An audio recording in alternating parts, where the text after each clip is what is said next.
truth, NEHU Shillong, keep away, clean away.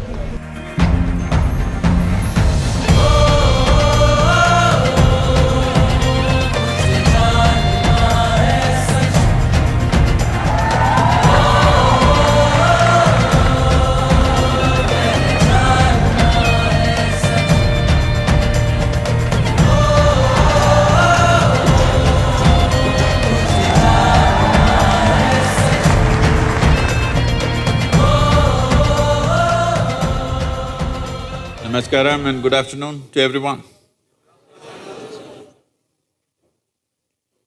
Well, why this Youth and Truth? How did it come about? Well, in the last 36 years that I've been active with people, it's been a constant refrain like this. Thousands of people asking me this question. Sadhguru, when I was 20, where were you? You came when I'm 60. What is the point? These sort of questions have been a continuous thing that I'm hearing. So we thought we will step out and meet all those people who are below 25 in this country. So this will… right now, as a part of this, in this month, we are doing 18 universities. You are number 16 right now. But we will continue this process for another 3 years. One thing is to speak to the youth. Another thing is to create a repository of questions and sensible answers for that, so that the next generation that comes, at least they will invent a new problem. Because every generation is asking the same dumb questions, but it's not getting resolved. See, if we had one kind of problem, the next generation should at least have a new problem, isn't it? If they have the same problem as I had as a youth, this means we are not evolving into anything better, isn't it? So whatever problems they have now, at least they must come up with a new problem, the next generation. They shouldn't be asking the same stuff. So we will create a repository and make it available for always, for all youth across the world. So this process will continue for 3 years to get every kind of questions that an young person can ask, and we will put out these answers, make it available both online and in the form of a book, so that anywhere in the world, youth, when they have these questions, they have a sensible solution for this. Another dimension of this is little things, small things, keep people busy for their entire life. In the sense, most human beings are just struggling with their own thought and emotion for their entire life. Our ability to think and our ability to emote are two most beautiful aspects of being human. But these two wonderful things that we have, most human beings suffer immensely. If your thought and emotion happened just the way you want it, would you ever be miserable, I'm asking? Hello? No. You would make yourself blissful, isn't it? So essentially, most people do not know how to handle their own thought and emotion, and this just goes on for an entire life. 50, 60 years of age, still don't know how to handle your thought. When are you going to learn, I'm asking? When is it that it's going to happen, that you will know how to conduct your body, how to conduct your thought process, how to conduct your emotion? It should happen at the earliest part of our life, isn't it so?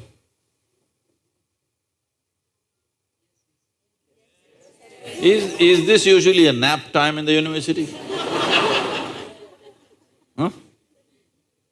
Should we… how to use this body, how to use this mind, how to use these emotions and energy, should we learn at the earliest part of our life or towards the end of our life? So, it amazes me how for most human beings life passes without they ever figuring out how to handle their thought and emotion even towards the end of their life. Well, if you have to produce a great society, if you have to produce a great nation, if you have to live in a great world, there is no such thing as creating a great society or a nation or a world. Actually, we can only create great human beings. There's simply nothing else we can do. When we say great human beings, in some way, their genius unfolded in their life and suddenly they stood out among many other people. Right now, in my estimate, if my percentages are wrong for Shillong, you must tell me, but generally in the world, looking at people, I think not even 1% of humanity manages to unfold or blossom their genius within them. Every human being has a certain genius, but unless it finds an internal and an external ambience, it will not unfold. Just the concerns of livelihood, concerns of sexuality, relationships, family, some problems that keep them busy, their genius will never unfold. In my estimate, I'm thinking it's well below 1%.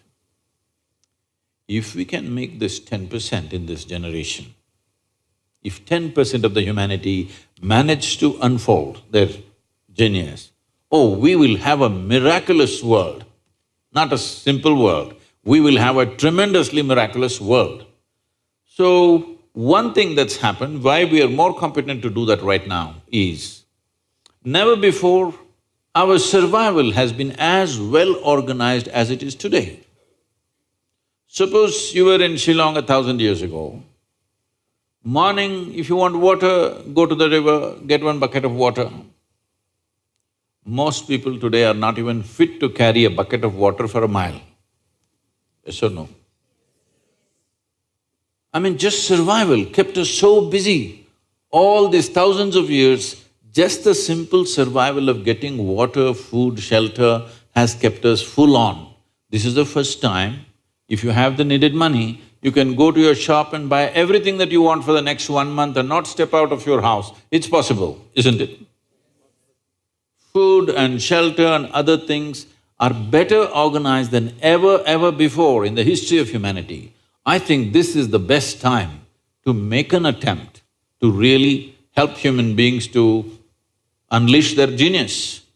And if we do that in this generation, we can become the greatest generation ever on this planet. The possibility is there.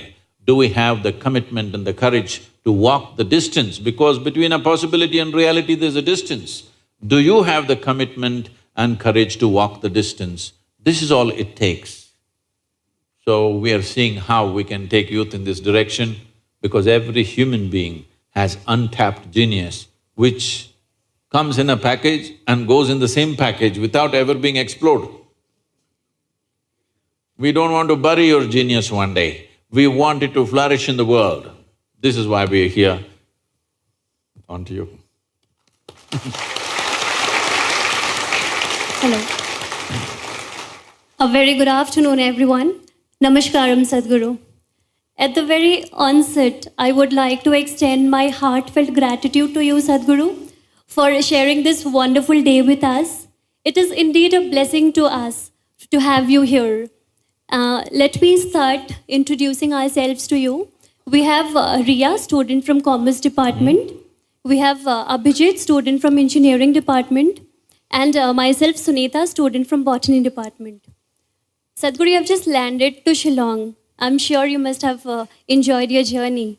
How do you like Shillong? Well, it looks like a beautiful place, but I haven't seen much of it. Indeed, Shillong is a beautiful city, but I must say that the beauty of this place has enhanced much more with your presence here. I second that, Sunita. No. It is indeed true. The air itself has changed. It looks more charismatic.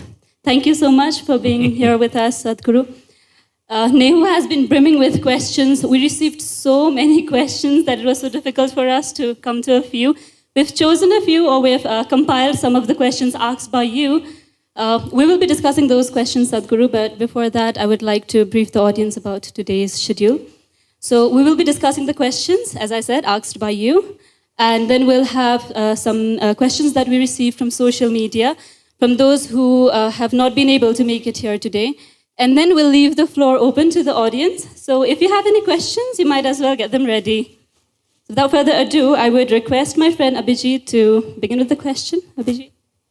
Namaskaram, Sadhguruji. The first question that I want to ask is actually related to me.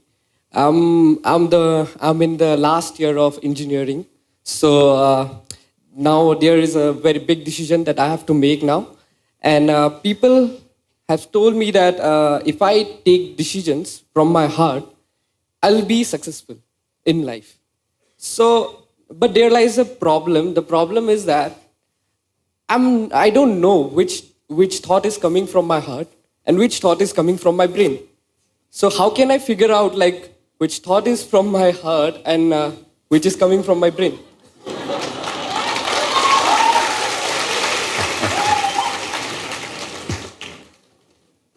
The heart makes only two sounds, lub-dub. Unless the local girls are disturbing it and it's going crazy. Otherwise, it makes only two sounds. Rest of the noise is all coming from your head. This idea that something comes from the heart, something comes from the brain, it's metaphoric, but unfortunately a whole lot of people are taking it literally. There was a time in many parts of the world, particularly in Arabia, the medical science in Arabia believed the blood is pumped from the liver. You might have heard Urdu sayings about Kalija, have you? Because they believed blood is being pumped from the liver, because liver is a far more complicated organ than the heart. Heart is a simple pump. So do not give it any more responsibilities other than continuously pumping the blood and keeping you alive. Unless somebody here breaks it. So, about the last year of engineering, I want you to change that language because this happened. Can I tell you a joke? It's okay? Yeah. You're pretty serious about this, that's why I'm asking. This happened. A very celebrated scientist was at a dinner and he was not grandly dressed or anything, he was looking very ordinary. So the lady who was, sitting next to him, didn't pay much attention to him, she doesn't know who he is. But after some time, just to be polite, to make some conversation, "May I know what do you do?" He said, "I'm studying science." She said, "Oh, I finished that in my 10th class." So you're not going to, you're not in the last year of engineering, maybe the course, but not the last year of engineering, because for your entire life, if you learn engineering, when you're dying, after 100 years, okay? I'm not preponing it. After 100 years when you're dying, you would still know, if you are a constant learning process, you would still know you know very little about engineering. With that little, many things happen, that's different. So don't be in the last year of engineering. I know the program may be closing, but not the last year of engineering, okay? So, essentially engineering means to have things the way we want. Yes? When we say this building is well engineered, I'm not saying that. If we say this building is well engineered or an automobile is well engineered, what it means is it's functioning the way we want. Yes? Of all the pieces of engineering on this planet, of many pieces of engineering, a tree is a fantastic engineering, even a mountain is fantastic engineering because it stood there for 1,000,000 years, that means it must be good engineering, isn't it? Yes? Something that stands there for 1,000,000 years must be well engineered. Of all this, the most sophisticated piece of engineering is human mechanism, isn't it so? Hello? Most sophisticated of all the pieces of engineering. Now, because it's a sophisticated piece of engineering, it needs a certain level of attention, otherwise you don't figure it. Now that we gave you such a highly, high-tech piece of engineering, I'm asking you, did you read the user's manual? I think there is no user manual for now. How can they make such a fantastic piece of engineering without a user's manual? Maybe it doesn't come with a booklet attached to your neck when you were born. But indications must be there, isn't it, how to use it? Huh?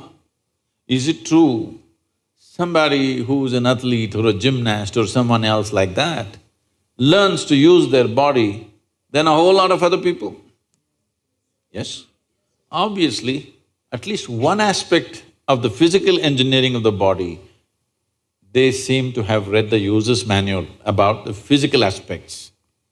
Is it true certain people are able to use their mind better than others? Maybe they read another part of the user's manual.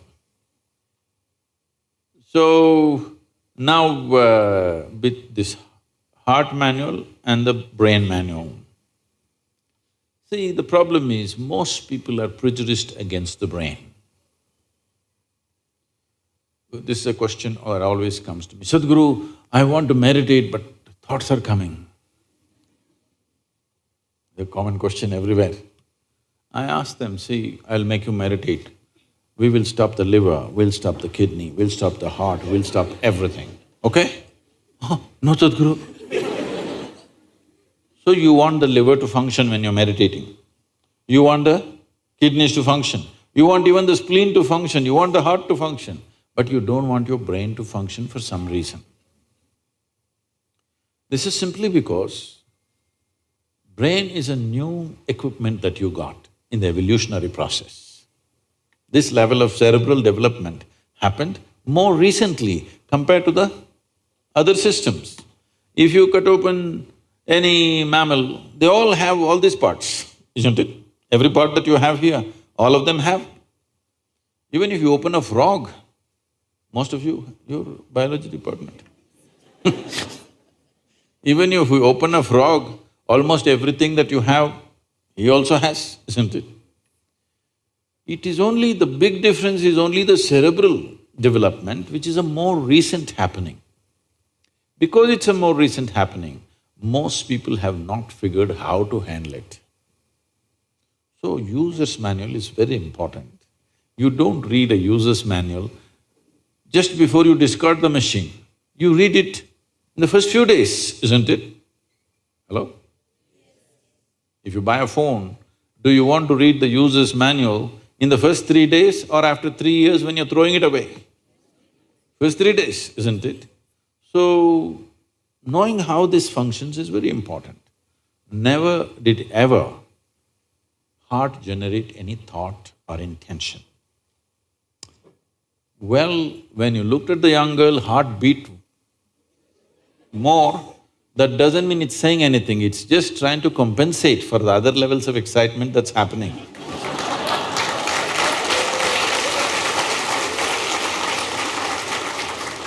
The heart is not trying to say anything, it is only compensating, you need more blood, so it's pumping little harder. That'll happen even if you run up the staircase. Yes? What happens to you little panting when you fall in love also happens physiologically when you run up a staircase, yes or no? Fear also does that to a whole lot of people. So, heart is not trying to say anything, it is just trying to make sure every part of the body gets the nourishment of blood flow. So, it's your brain speaking in different tongues. What's your native language? What's your mother tongue? Assamese. So, Because when you know 2, 3 languages, sometimes it gets confused, sometimes it speaks in English, sometimes in Assamese, sometimes in something else. So you're thinking different people are speaking, heart is speaking, mind is speaking, no. There is thought and there is emotion. People think these two things are saying different things. They're not saying different things. The way you think is the way you emote, isn't it so? Right now, if I think, oh, she's the most wonderful person on the planet, I just have to think. Then my emotions become sweet towards her. Now I think she's the most horrible creature on the planet. Now my emotions become nasty. Yes or no? I cannot think she's horrible and have sweet emotions. I cannot think she's wonderful and have nasty emotions, isn't it so? But today I thought she's the most wonderful person and my sweetness was flowing. Suddenly she did something tomorrow that I don't like. I think she's horrible. Thought is agile, it changes direction just like that.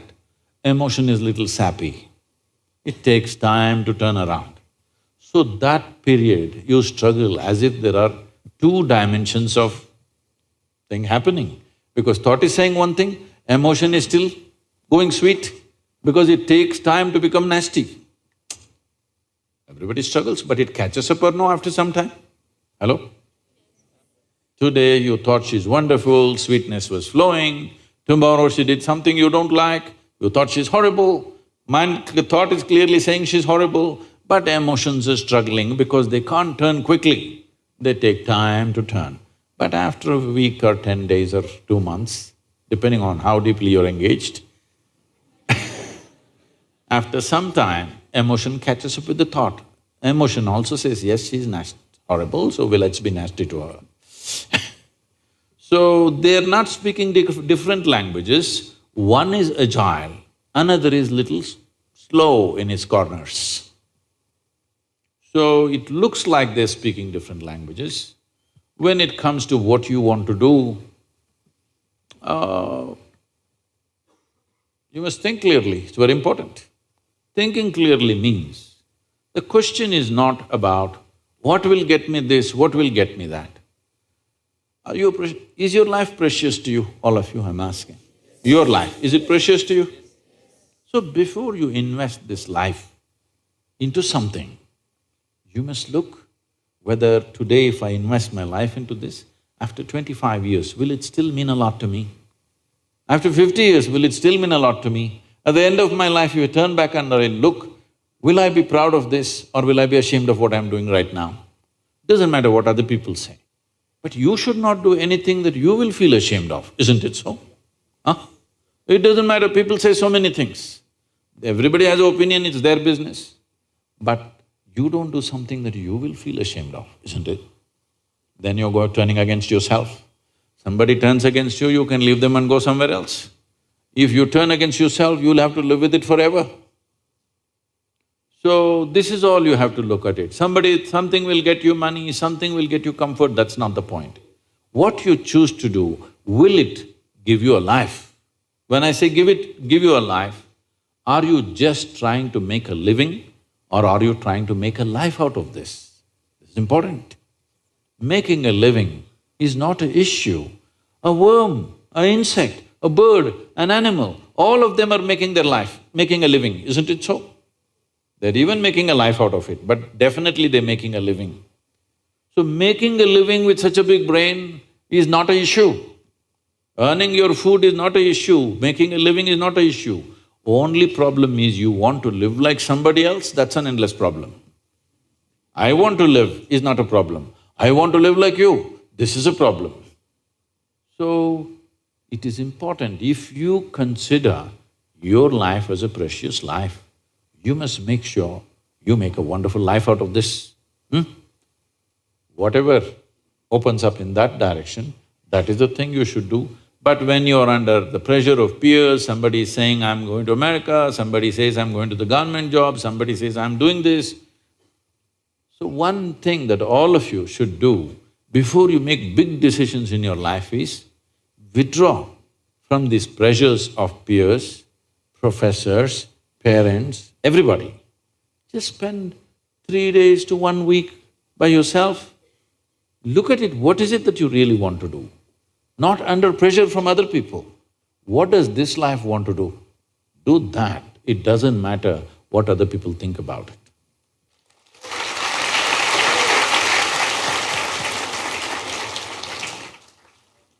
Thank you, Sadhguru.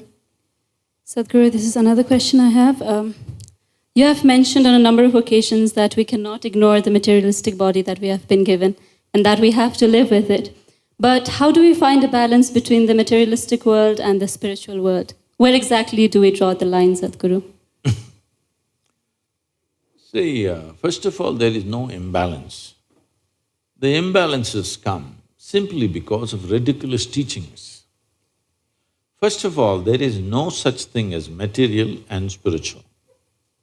Even if you're spiritual, you're walking on this planet, isn't it so? Is that material? Or will you go in space? Is this material? So, how do you separate these two things? These sort of teachings and these kind of sayings, these kind of confusions have been generated by people who are not spiritual in their experience. They're spiritual because it is what to say, it's a cultural fad.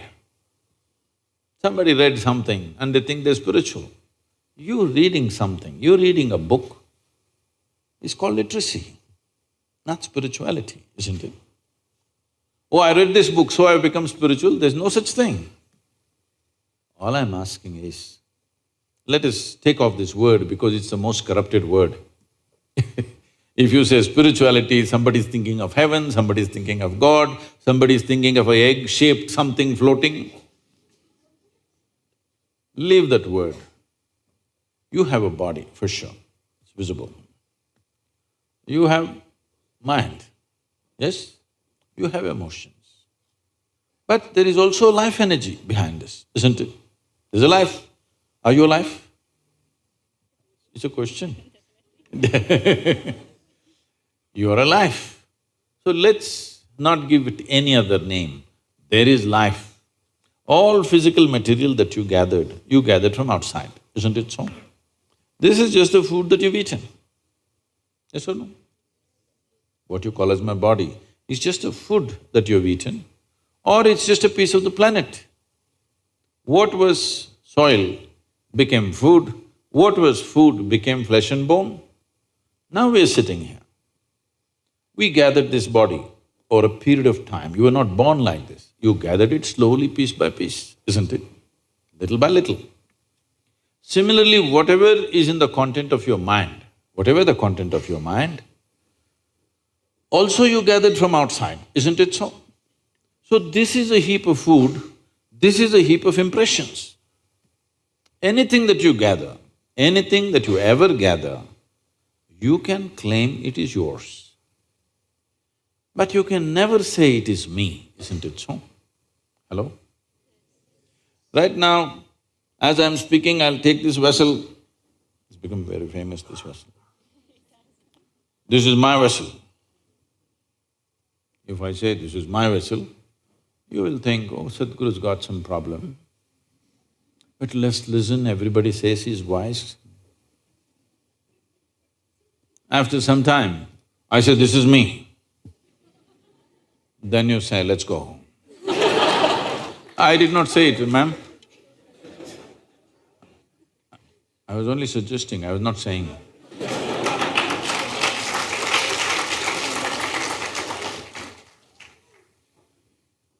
Because the moment I say this is me, you know this is a nutcase. Yes or no? The moment I say I'm the vessel, you know this is a lost case, isn't it so? So, this is happening to you every day. Food appears on your plate, you say, this is my food. You eat it, then you say, this is me. Case or no? Hello? You have a psychiatry department also in the university? No, no medicine. VC is saying it'll come soon.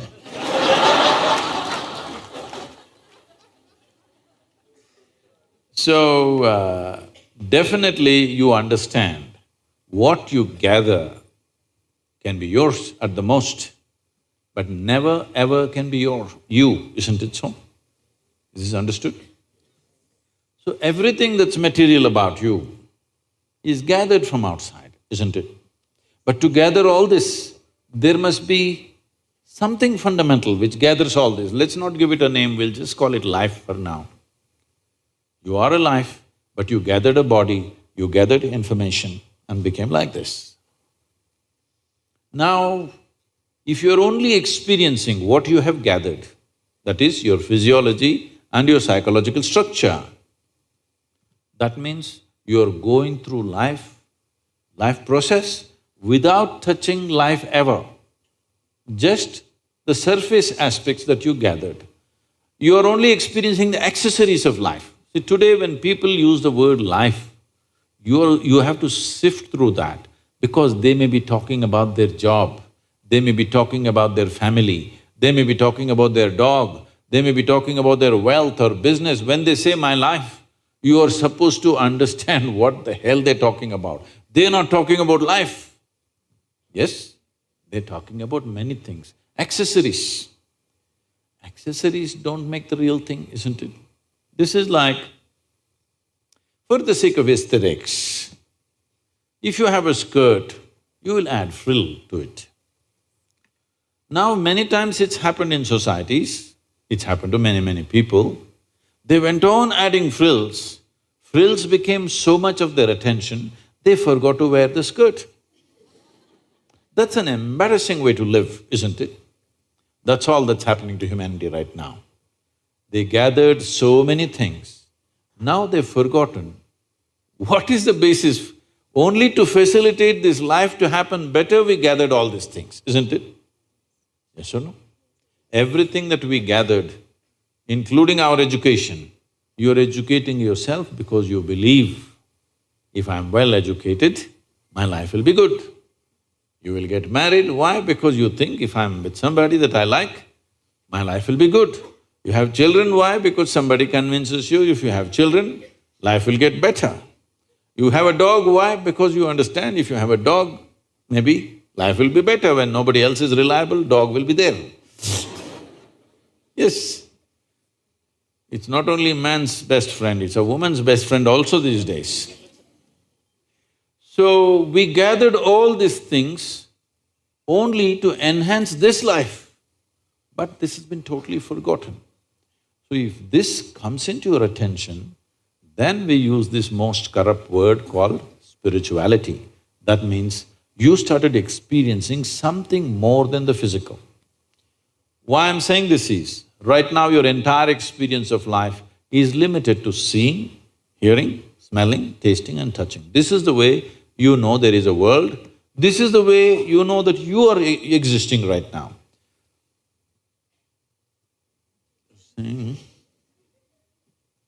If you just doze a little bit, first thing is I will disappear in your experience, yes or no? A little more means everybody will disappear. Then you also disappear, isn't it? Yes or no? See, you're alive, heart is beating, even brain is functioning, everything is functioning, but in your experience there is no you, there is no world, there is nobody, isn't it? All that's happened is the five sense organs shut down, that's all. So right now your whole experience of life is only through these five senses. So these five senses in the very nature of things can only experience that which is physical. See, you can see only those things which actually stop light, they must be opaque, not only physical, even the air is physical, but you don't see it. Simply because only if it's opaque, if it stops light, only then you see this. Suppose my hand doesn't stop light, you don't see it, isn't it? Do you see my other two hands? No, because they don't stop light. Anything that does not stop light, you don't see. But isn't air vital to your life? Hello?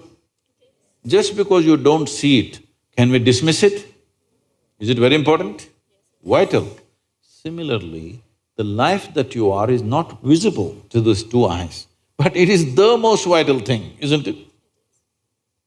So, there is no need to balance. They're all perfectly balanced, that's why you're alive. Spiritual process does not mean you are going to invent something. Always, spirituality was referred to as realization. Realization means what? Something that has always been there and I was stupid enough not to see it, today I saw it. I did not invent anything, I did not create anything. Something that was always there, I saw today.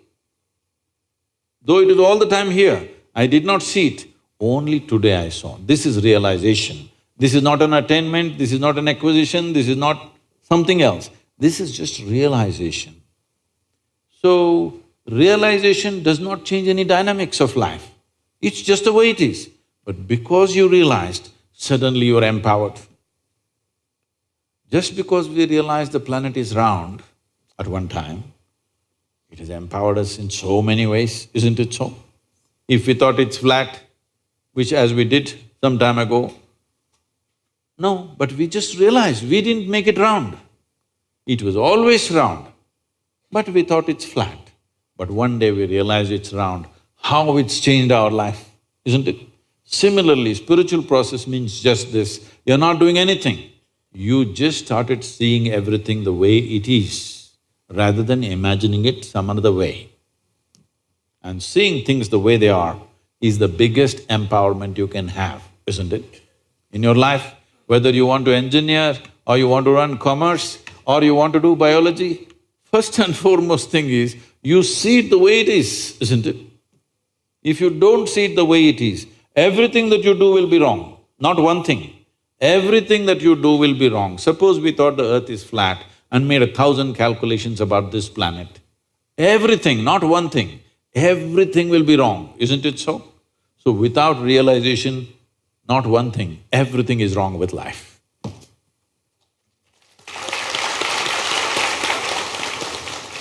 Thank you, Sadhguru. Sadhguru, I'm so lost in your words that I don't want to ask any question. I just want to listen to you, but this is a part of my job. That is why… no, that is why you ask a question. And this is a part of my job too. I'm put here to ask question to you, so I'll put up an intense question to you now. Sadhguru, in context to space and food, should human race, especially in India, now stop reproducing and start adopting children instead? But to adopt, somebody must be reproducing, right?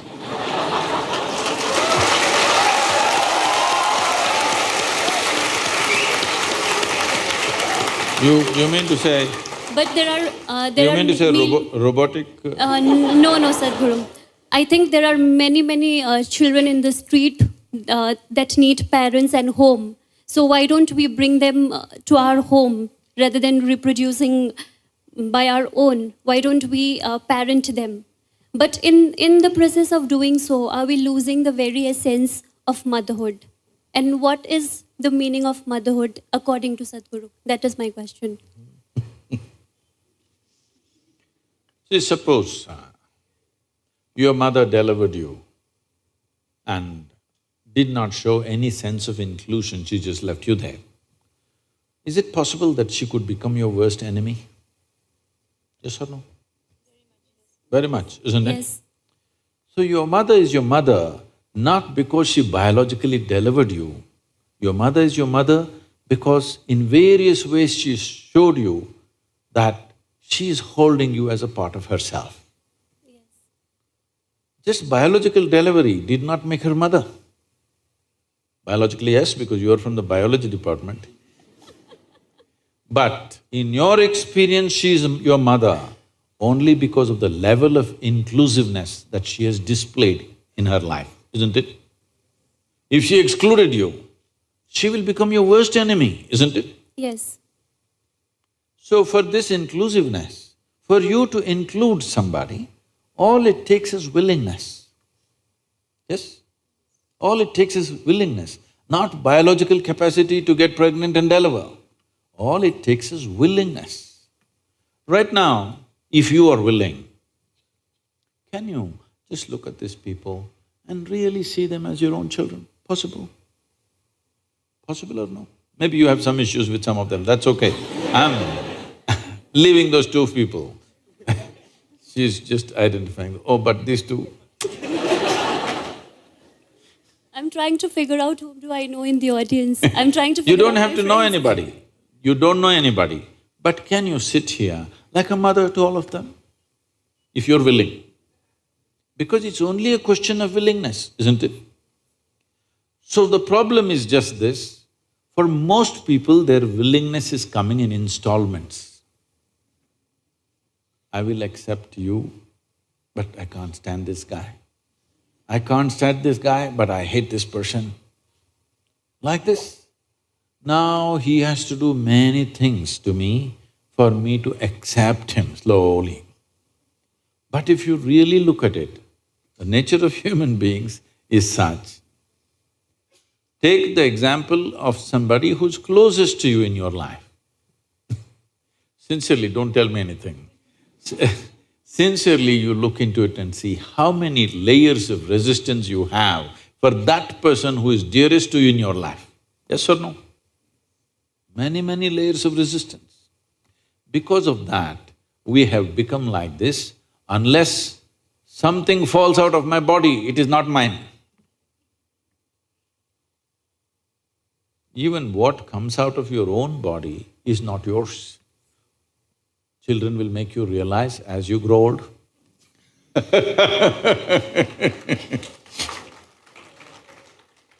Enlightenment from the next generation. Because biology will bind you only to a certain point. Beyond that, there is human intelligence and emotion and consciousness. If there is no inclusiveness, you will not feel like one. You may be biologically connected, but you may hate each other intensely. Possible, isn't it? But people will fall back on biology because for them, only their blood is functioning, their brain is yet to function. For most human beings, their blood is functioning, genetics are there, stuff is there, but their brain is yet to function. As I told you, it's new, they've not learned how to use it. Generally, they're using it against themselves. They call this stress, they call this anxiety, they call this depression, misery, whatever. Essentially, your intelligence has turned against you, that's all, isn't it so? Hello? You can give it many names. When the psychiatry department comes, they will give you many labels. They have identified some 72 or 74 varieties of mental ailments now. So they'll give you one of those titles. But essentially, your intelligence is turned against you. So, can I tell you a joke? Okay. Because you said it's a very intense and serious question. The biggest problem with human life is, we have taken ourselves too seriously. This is the biggest problem. See, on this planet, you're just a pop-up. Have you seen those pop-ups on the computer screen? They come poop and poop. You are just that on this planet. In the life of this planet, you're just a pop-up for 2 seconds and out. Countless number of people who thought they were bigger and smarter than you have been here before you and me, isn't it? Where are they? All topsoil? Yes or no? This one also will become topsoil after some time, unless your friends choose to bury you real deep, fearing you may raise from the dead. You know, there have been such… This happened. There was a couple in Texas, United States. They were over 75 years of age. It was their life's dream to go to the Holy Land, Jerusalem. But you know, marriage, children growing up, university, marriage and grandchildren, da-da-da. Once you start one thing, it's an avalanche, you know. Many things will happen. Now they're over 75, now they got an opportunity, so they went to Jerusalem. Jerusalem is a place where every cobblestone is bleeding with history. So they walked that street where Jesus is supposed to have walked, felt overwhelmed. Went to that place where Jesus is supposed to have walked upon the water. Like this, they went all over the place. Very excited. Unfortunately, the lady had a heart attack and she died. So the man was preparing to take the body back to Texas. But then the local people came. They said, "This is the Holy Land. This is the right place to die. Your wife has done the right thing. There is no point taking this body to Texas, and taking the body to Texas, the flight charges are $18,000 plus local charges out there for rituals and stuff. Here, because you have lost your wife and you come for America, just $20,000 will finish everything." The man looked at them and then he said, "No, I will take her back to Texas." Then they said, "Okay, it's all right, because you're from Texas, we'll give you a super discount. $12,000, let's do it. This is the place, the Holy Land." The man thought about it and then he said, "No, I'm taking her back to Texas." Then they said, "See, you lost your wife of 45 years. You're not thinking straight. You're distressed. Don't do this. This is the place to die, right place. Because you're distressed, we'll give you super discount. We'll make it $8,000. Let's do it now, come on, come on." The man thought about it and said, "No, I'm taking her back to Texas." They said, "Why? What's the point?" He said, "In Texas, dead stay dead."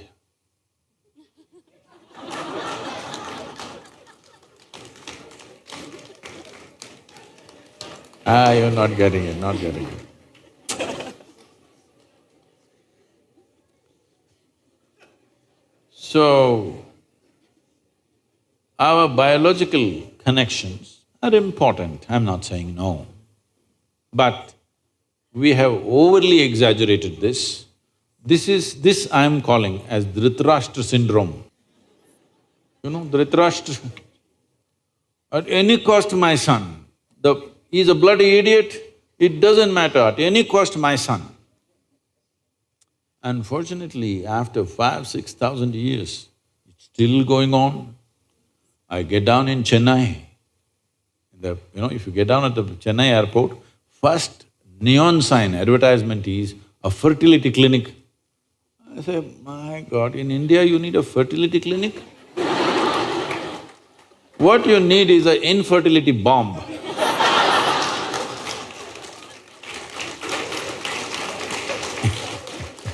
I'm not propounding any kind of philosophy or ideology for you. See, in 1947, when we got our independence for this country, the average life expectancy of an average Indian was 28 years. 28. Since then, today the average life expectancy is around 66 or 67, which is a phenomenal achievement for the nation. When we postpone our death, should we not postpone our birth? I'm not talking any philosophy, any ideology or any kind of religion. I'm talking simple arithmetic. You postponed your death, should you not postpone the birth? Hello? So right now, it is not that too much reproduction is happening. Yes, it's happened, but it is not that excessive reproduction has happened, it's not true, we've managed that. But people are beginning to live little longer, which is a wonderful thing. Yes? People are beginning to live longer. Everywhere you go, I was at the World Economic Forum, there were, at that time in 2008, there were 4 union ministers gloating to the foreign media, "We are the youngest nation in the world, we are the youngest nation in the world, our demographic dividend is like this, like that." I thought, okay, once, twice you say it, it's all right, but they said it half a dozen times. Then I asked, what happened to the old people? They said, no, we are the youngest nation in the world. All right, but what happened to the old people? No, we don't have old people, we are the youngest nation. All right, but why? Because nobody got old, everybody died young. See, is it not unnatural that you don't have old people in a society? Is it not unnatural? Only young people are there means what? Nobody got old? It's a dangerous situation. Yes, well, now people are getting little older, wonderful. So now we must also graduate our reproduction a little bit, calibrate a little bit. In this culture, largely in the Indian subcontinent, at certain times of history, we had it like this: 70% of the population was in family ways of life. 30% was ascetic. They were taking sannyas or whatever, they're never getting into that aspect. Just this managed the population very well. Just this one thing, 30% never engaged in sexual activity or marriage or anything, they did not produce children. So the remaining 70%, even if they had 5 children, by the time the child becomes 15, normally nature made it into 2 or 3, always. And periodically there were wars and people died more easily in the past because there was no such medical thing. Those who were not fit to live, they died. Today we have many things, it's all great that we've done certain things for the human well-being. But we must also understand the land that we live upon also has a life. It's a life by itself. You can't just be occupying every square inch of it and thinking, we are doing something fantastic. You're stupid. Because today there are some studies which say, if all the insects on the planet die today, let's say all insects died today, in about 4.5 to 6 years' time, all life on the planet will disappear simply because there are no insects. Except deep down in the earth, there are certain microbes which may survive. If all the worms die today, in 18 to 24 months, all life on this planet will disappear, including you and me. If all the microbes disappear right now, all of us will be dead within 1.5 hours. But if all of us disappear, planet will flourish. Yes or no? So one wrong perception that's happened, religions have spread these messages saying that we were made in the image of God, so all other creatures are here to serve us. No, please just go and look at the movement of ants. An ant doesn't think he's there to serve you, he's got a life of his own. Yes or no? You interfere with that, he will do what he has to do to you, isn't it? Does he think he's there to serve the human being because you went there, all of them put up their front legs and did this to you? Huh? He's got a complete life of his own. His life is important for him, isn't it? So these ideas that the planet and all the life was made to serve humanity, this is a very wrong idea. First of all, this idea that the creation is human-centric is the most dumbest idea we have on the planet. This creation was not made for human beings. We are just one consequence of the creation. On this, the biggest problem right now humanity has, why we are doing what we are doing, whether it's reproduction or construction or whatever else we are doing, why we are like this is, see, in this cosmos, nobody knows where it begins, where it ends. In this cosmos, this solar system, this sun and these few planets, 12, 14 planets, it is a tiny speck. Tomorrow morning, if this speck of a solar system just evaporates, nobody will notice it, it's that small.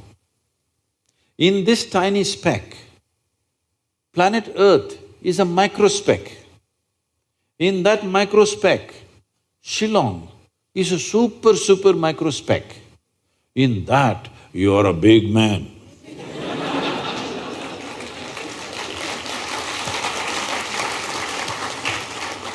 This is not a small problem.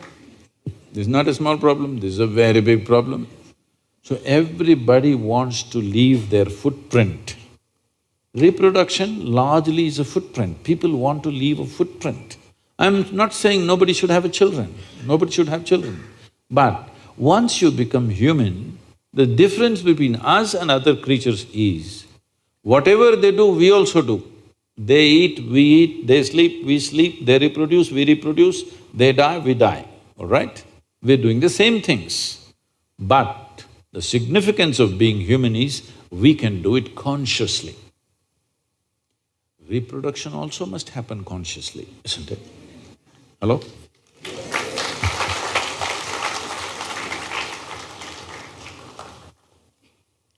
Thank you, Sadhguru.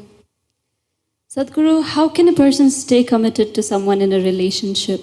Is it natural to love someone and yet be sexually attracted to others? What should be the proper course of action that should follow, or how does one handle this? See, there is a psychological integrity, there is emotional integrity, but there is a biological integrity also. Integrity does not mean morality. Integrity means you create a situation where it works best for you.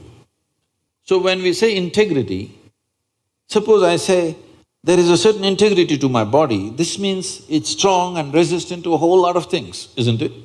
It doesn't mean I'm morally stuck in something. So I'm talking about… I want you to understand the word integrity in that context. We're talking about integrity in terms of strength of this life.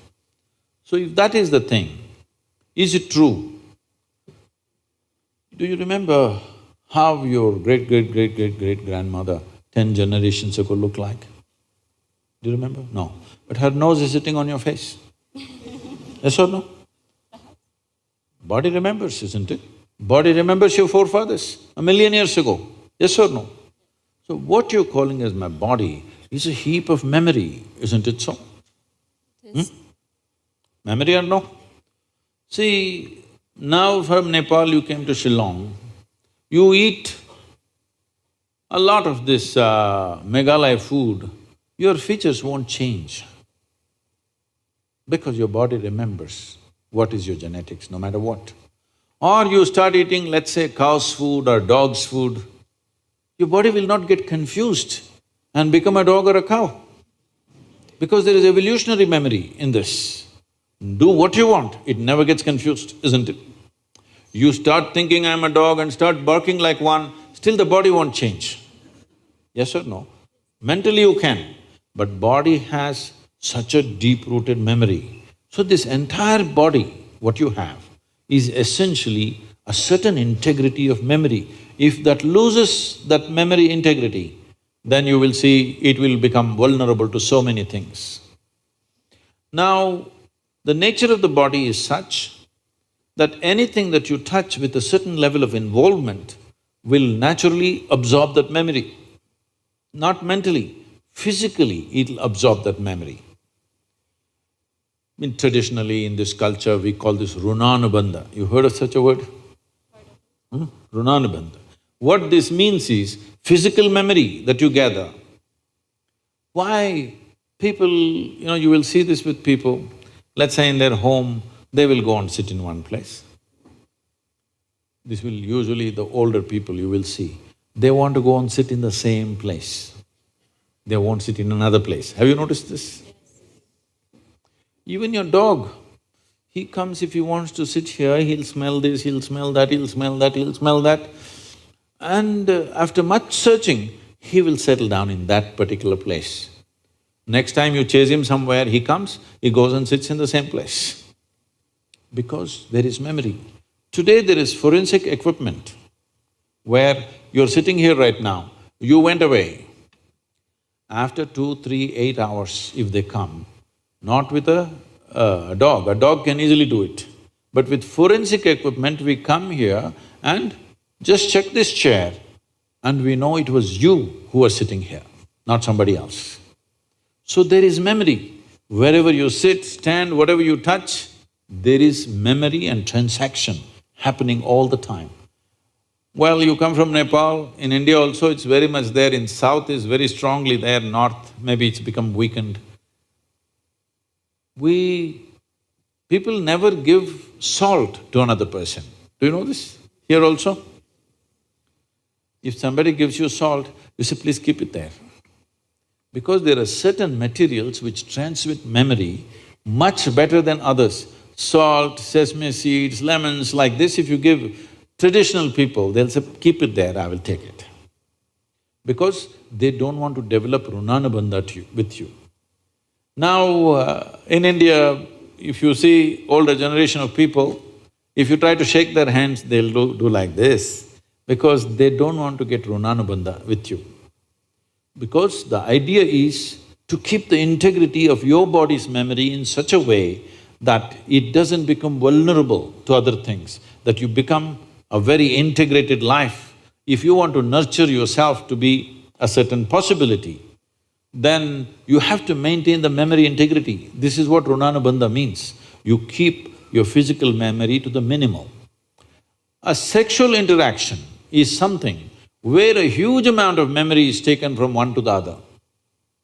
So always, not in this society, everywhere else, forever people saw the advantage of keeping that memory to the minimal. If you make that memory very complex, you will see to be at ease will become very difficult after some time. There will be pleasure, but there will be no joy in your life. You can observe people, don't go by what I'm saying. You can observe people, they will have pleasure, they will giggle all the time, but you look at them, there is no joy in them, there's no ease. Because the ease will go away with excessive memory. This is not only with sexuality, there are many other things that you do like this. Right now you see this very much in the Western societies. Wherever I go, especially in America, people will come, Sadhguru, where is my hug? I say, it must be with you. Why is it with me? It is not like at a certain moment when you feel close to somebody, you hug them. It's like all the time you have to touch people, because today's psychiatrists are analyzing these things and saying that is because they have not been sufficiently touched by their mothers and parents at an early age. When they grow up, they're desperately longing to touch somebody all the time. All these things have a serious impact on one's life. How much physical contact when the child is born, this will determine how much physical contact they will long for later on. And the memory of what an infant picks up from the mother at that time, because till a child becomes 4.5 years of age, in many ways, energy-wise, it's not a separate life, it's still attached to the mother's body. Actually, if by nature if people go till then, they must be drinking the mother's milk and connected up to 4.5 years, that's how naturally it was. So, the energy doesn't mature at that time, more and more memory that you get from the mother is better and better to strengthen this.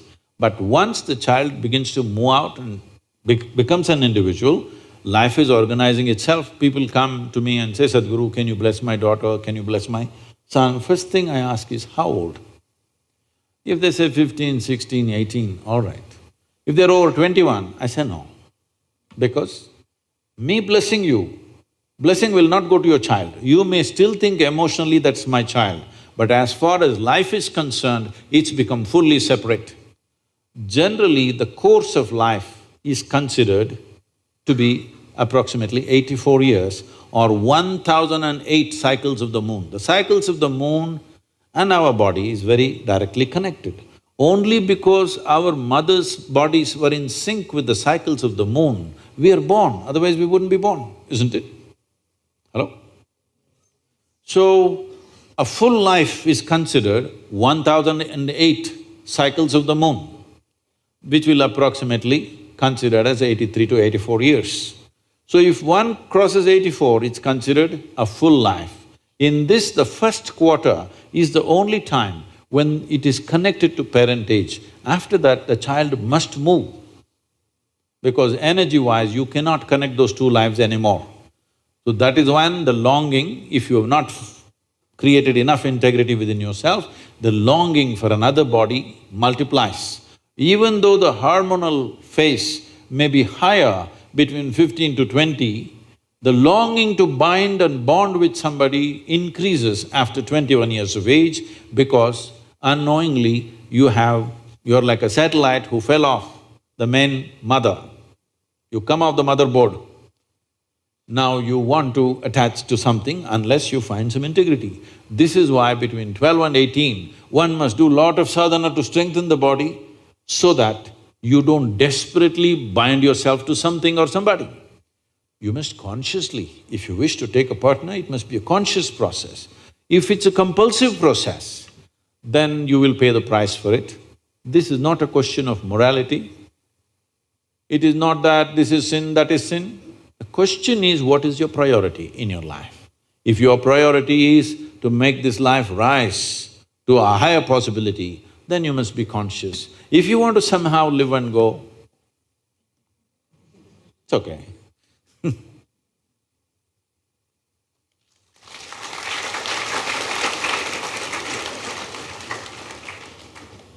Thank you, Sadhguru. I'm sorry if I discouraged You just answered my question, Sadhguru. Thank you so much for that. Sadhguru, we all believe our life is precious, and I believe that our body is equally precious after we die. When we die, should we allow our body to be burned or buried or to utilize by someone else who is in the need of organ? Is this against the law of nature? What are your views on organ donation? Well, this question will not be relevant in another 4 to 5 years because everybody will have stem cell organs growing whatever they need. You can have a spare heart growing in case somebody breaks it and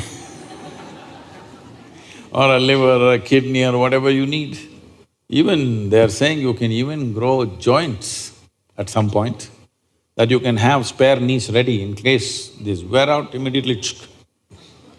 So, if you do not know this, in most, big hospitals, in the last 10-12 years' time, for most children, they're preserving a piece of the umbilical cord. As a part of the stem cell thing, you should know.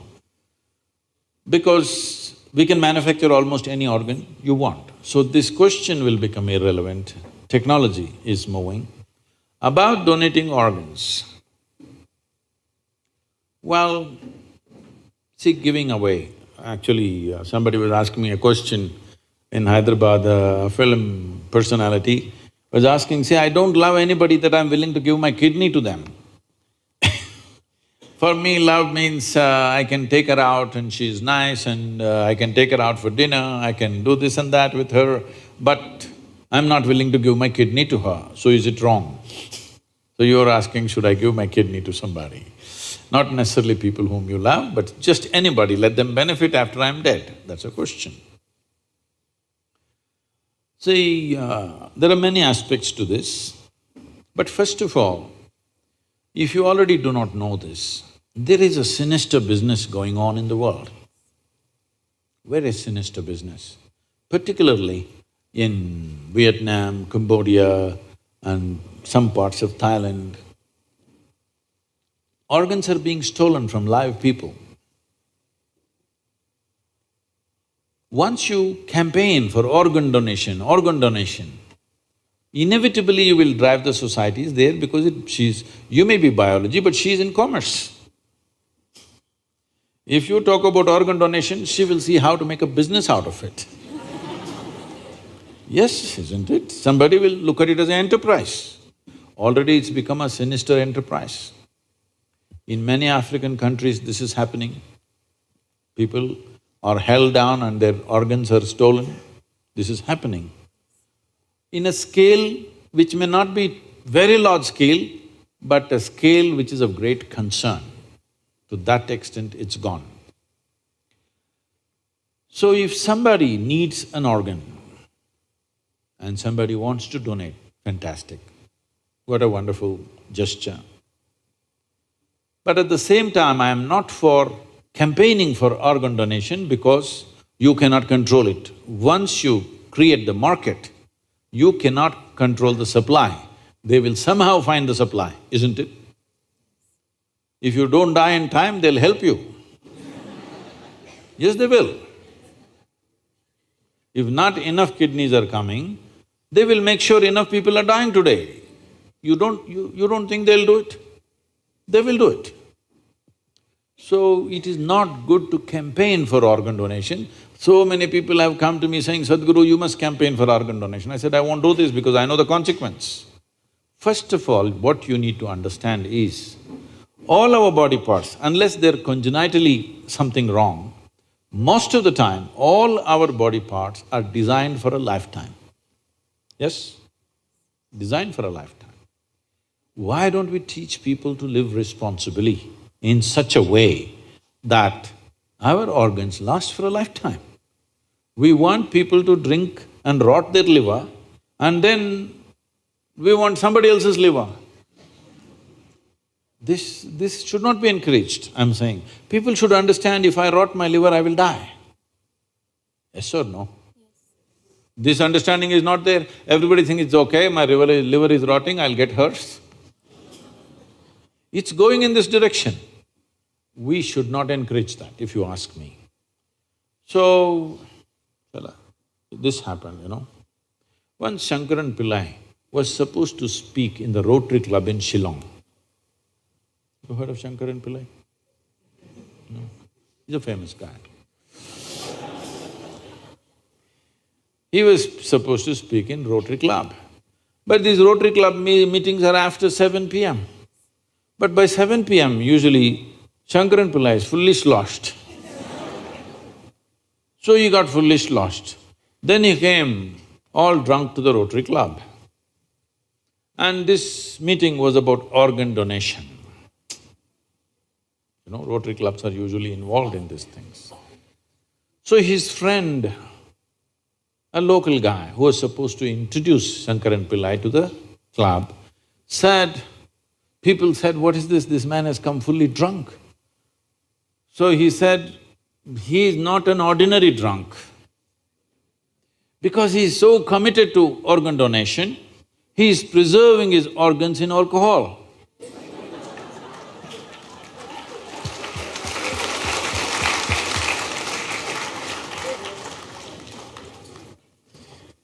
So you want to preserve. It's most important that every human being takes this responsibility. The organs that are given to me by nature will last for a lifetime. Something happened, some ailment, accident, something else happened. Such a thing happens, always we can seek. But this entire culture of organ donation, people are looking for a cause, this is the problem. If you campaign too much for this will become a sinister possibility. Fortunately, the stem cells are coming and that could change everything. Thank you. Thank you, Sadhguru. Okay, Sadhguruji, this is very common in my college, and it is true about me and also my friends. So, I'm in love with a girl, and and what happens is that I don't have the courage to talk to her, and this is a like self-doubt that I have. I think that I don't deserve her. So, what to do on this regards? You are in love with a girl or you've fallen in love with a girl? Actually, I fall in love. Oh. This happened. Before he became a drunk, he was at the Shillong University. Shankaran Pillai. And he was doing his PhD. So one day he went to his mentor professor and said, sir, I need your help on something very important. So the professor said, yes, that's why I'm here, please tell me. Then he named a college beauty and he said, sir, I'm completely in love with her. I need your help on this. What do you mean you need my help? I'm not here to help you on those kind of matters. I'm here for academic purposes. He said, no sir, I'm really 50% successful, you just need to help me with the other 50%. He asked, what is 50% success anyway? He said, I'm completely in love with her and she doesn't know. The other 50% you must help me. So, just enjoy the love affair because because now it's totally in your control. If you also bring her into the picture, now she will take charge of it.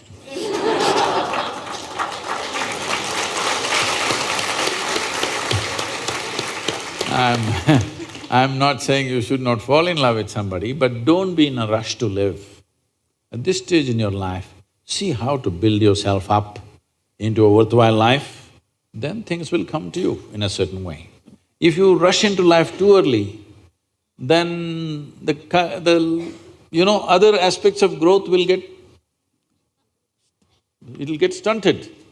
Because you got emotionally entangled, now you immediately… the girl says, I'm going to come with you tomorrow morning. Then immediately you have to find some job, you've not completed your engineering, you will find one auto rickshaw to drive. Arey, all these things will happen. Love does all these things to you. So just… you're having a great love affair, just enjoy it, don't tell her.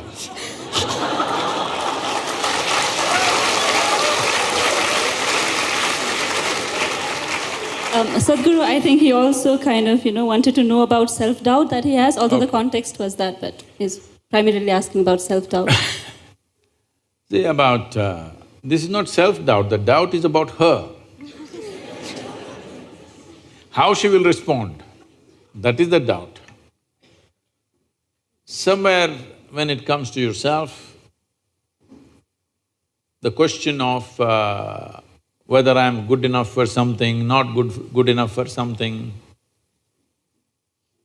you should not worry about that. You must just see every day how you can be a better human being than the way you are right now. And then the world, the way it responds, tells you whether you're good enough or not.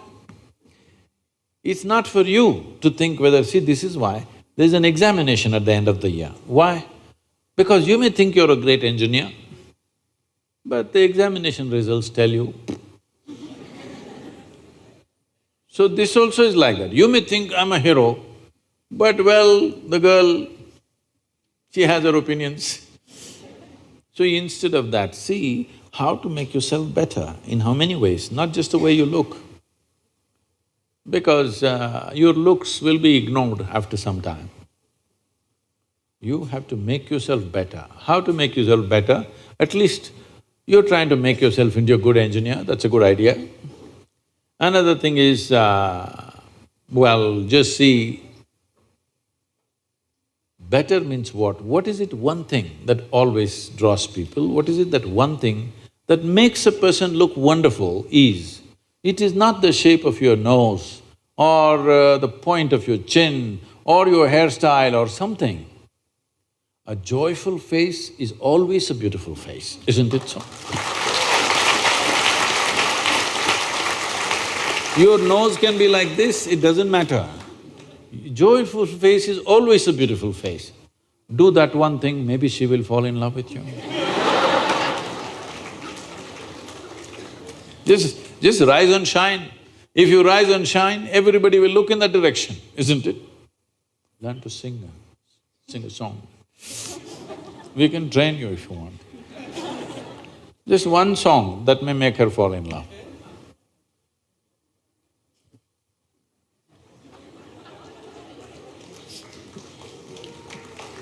You should soon join the school of Isha for singing courses.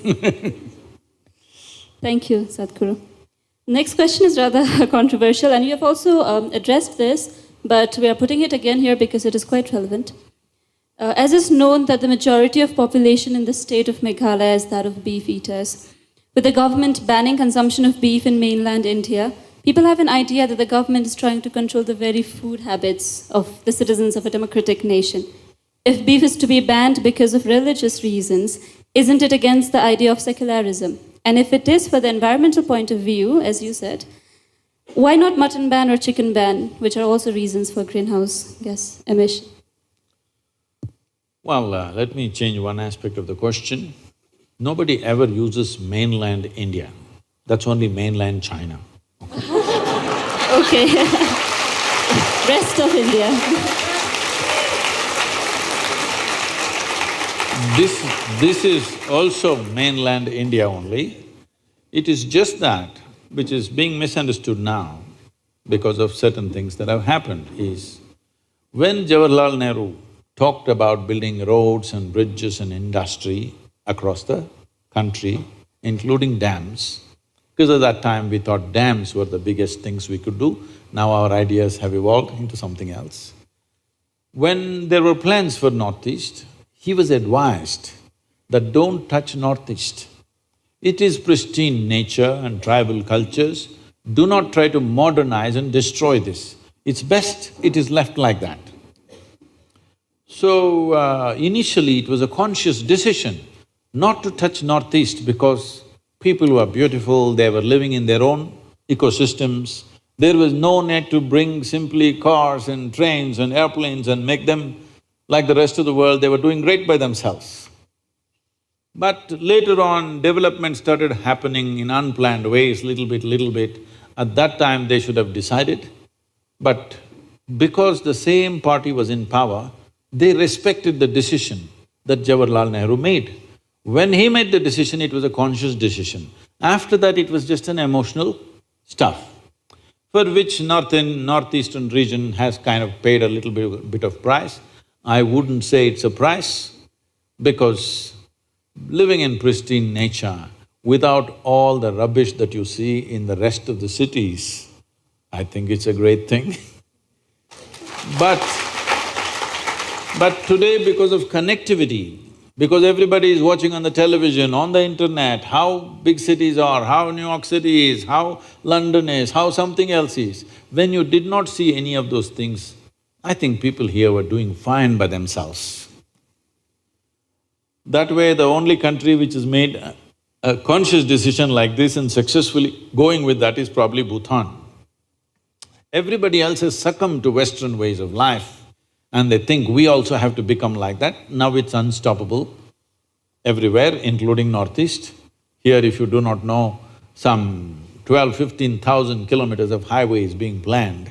Once that happens, entire India will be driving all over Northeast, okay? I went to Ladakh and you won't believe, I went to Siachen for the yoga day.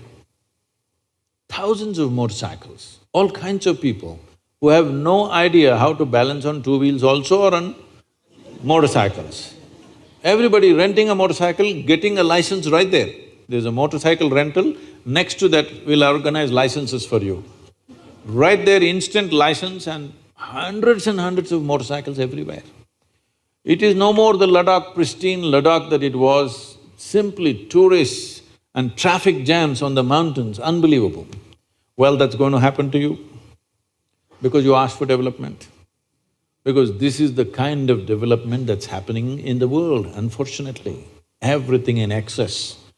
And in 15–20 years it'll happen, this government has decided to put railways, airways and roadways and everything. So, we can think it's development. It is also a certain loss to the country because tribal cultures will be totally lost, pristine forests will be lost, everywhere there will be picnickers, okay? Not wildlife enthusiasts or something. Picnic people will be all over the place. So, having said that,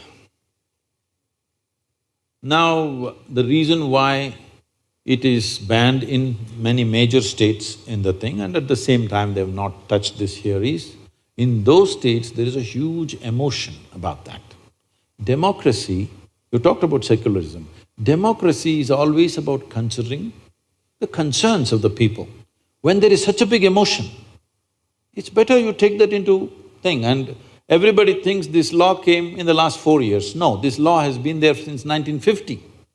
So this has been the way we have been running the country. We make a law and we don't have the courage to implement it. Now some hothead on the street, he decides to enforce the law.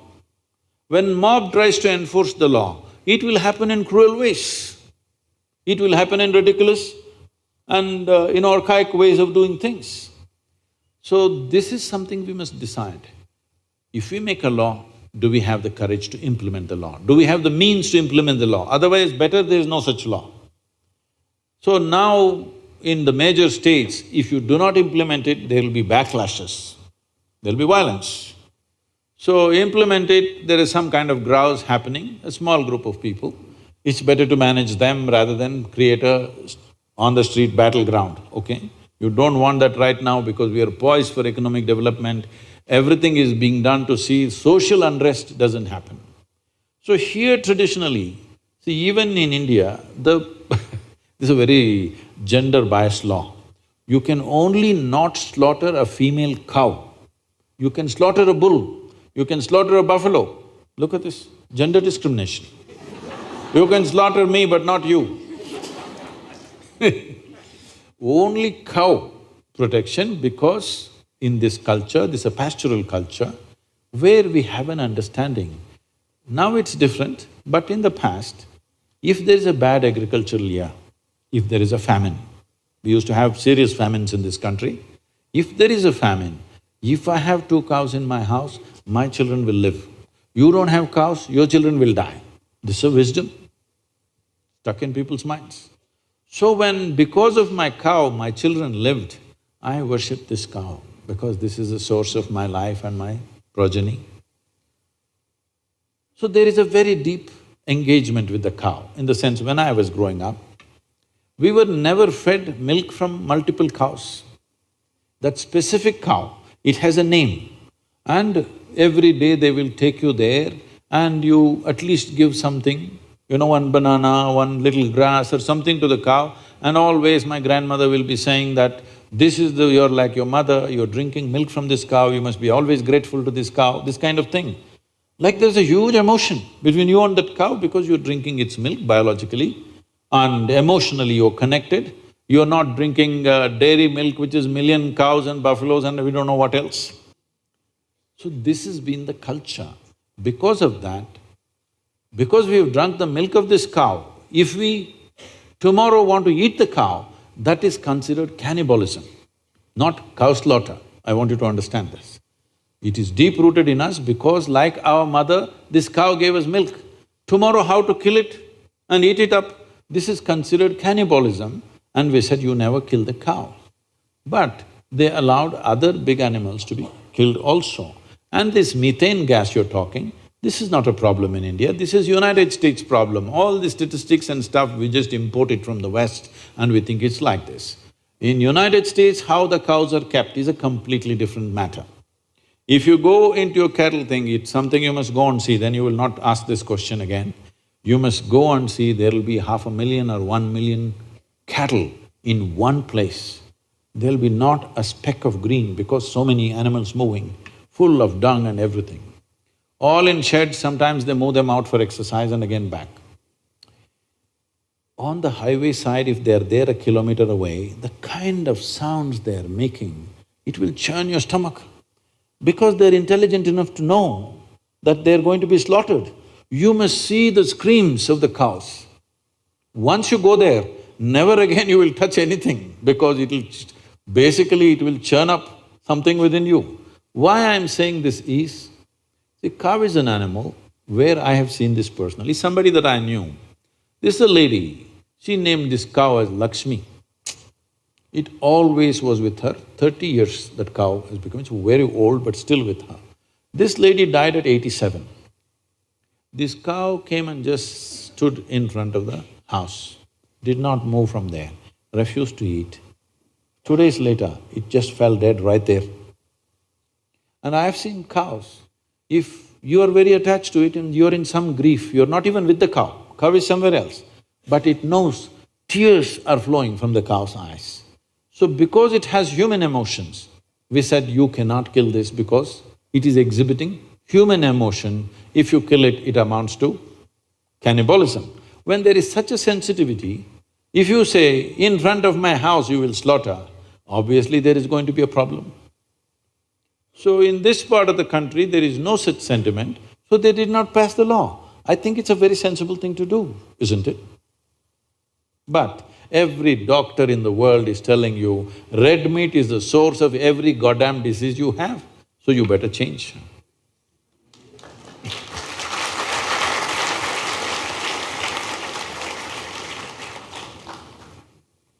It is not a religion, it's a certain sense of humanity. Humanity finds expression in various kinds of aesthetics. This is our aesthetic. What about the minorities living in those areas, Sadhguru? They can eat whatever They else they cannot. want. But when it is imposed, the ban is imposed, they cannot. Suppose I like to eat you. You denying me my food. I enjoy human flesh. How can you pass a law against it, I'm asking? Hello? There is a law already that you cannot eat humans, but That is what… there is already a law that you can't eat a cow. The question is about passing of the law itself. No, I'm saying, see, you cannot eat a human being. Why? Because it's a human being. Now, we drank the milk of the cow, we shared emotions with the cow, we don't see it as separate, because in the villages, the cow lives in your house. There is no barn somewhere, it lives with you in the same house. So what is grown up with you, lived with you, shared life with you, you don't suddenly kill and eat it. Then you can as well eat your mother, what's the problem? I'm saying, what's the problem? It's good food. So I have taste for human flesh, how can you stop me from eating it? Don't start such an argument, it's not good. Thank you, Sadhguru. Thank you, Sadhguru. Moving on to next question. This was the most frequently asked question by the youth of our university. We feel parents today are becoming liberal with their children in many aspects. However, when it comes to intercaste and interreligion marriage, people are still orthodox, and people draw a rigid line that children cannot cross. Is it merely because of the fear of society? As the saying goes, "Sabse bada rog kya kahega log." So, as a youth, what can we do to convince our parents and bring them out of this social fear? See, the fear may not be about just what somebody says. We must understand the caste system for what it is. Well, before I say that, I want you to understand this. I never ever asked anybody, what is your caste, because it doesn't even occur to me in my mind.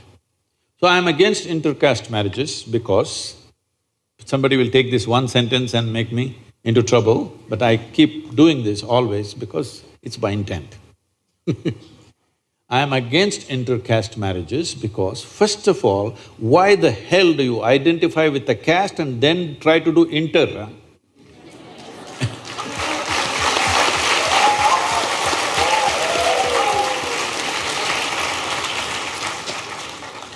When I was young, if I wanted to marry somebody, I won't even bother what the caste is, I never asked. Actually, this happened to me.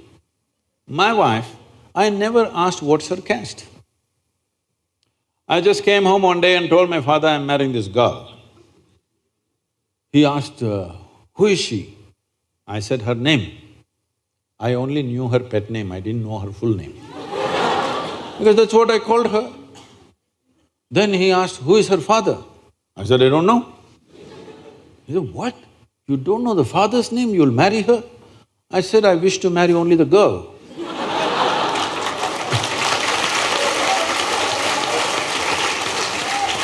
I don't wish to marry her father, nor his property, nor his kanda, nor anything, I'm just marrying the girl. So what caste are they? I said, I don't know. What, you don't know their caste? I said, I don't know. Because except what people have told me, even I don't feel my caste anywhere. I have uncasted myself completely, I'm not cast in anything. So I didn't check her caste either. Then somebody came, once this happens in the family, all the uncles and aunts and others, they are all warriors. They all get into the act. They came and said, we don't even drink water in their house. Their caste is like that. I said, did they invite you?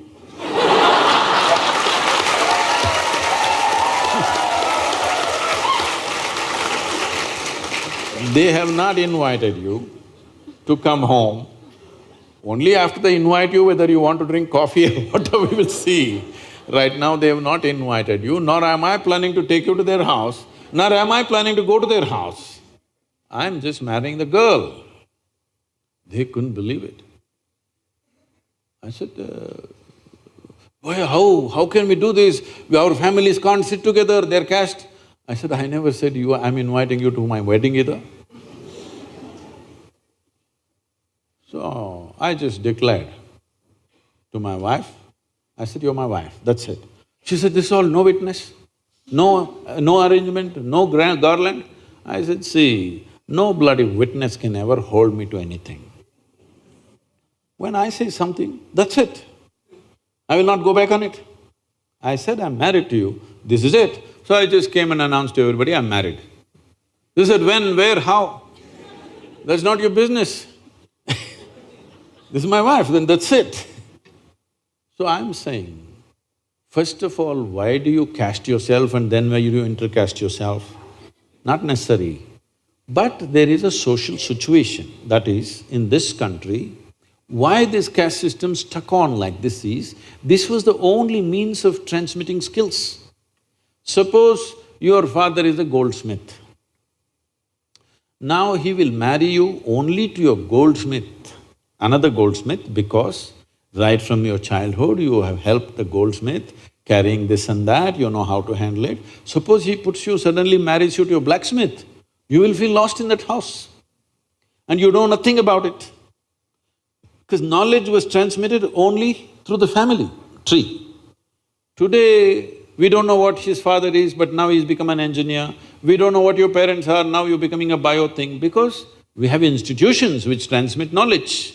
When there were no such institutions, family was the only institution transmitting knowledge, so we didn't want to corrupt that, so we maintained that. Now that is irrelevant. One part of the caste system has become irrelevant. Another reason why people are sticking to the caste is because there's no social security in the country. If tomorrow something goes wrong with your life, okay, you married some strange boy, and if something went wrong with your life, you fell ill or he fell ill or accident happened, something happened, now the only people you can fall upon is your clan. You go and knock on somebody else's door, they won't open their door. You have to go to your caste.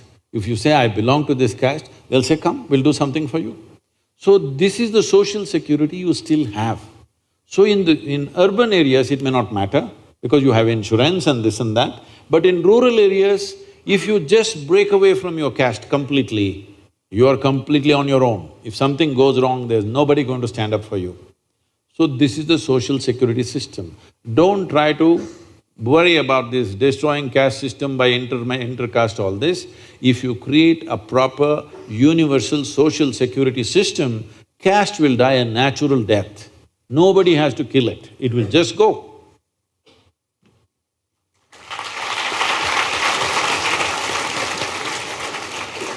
Sadhguru, this is the final question of the round.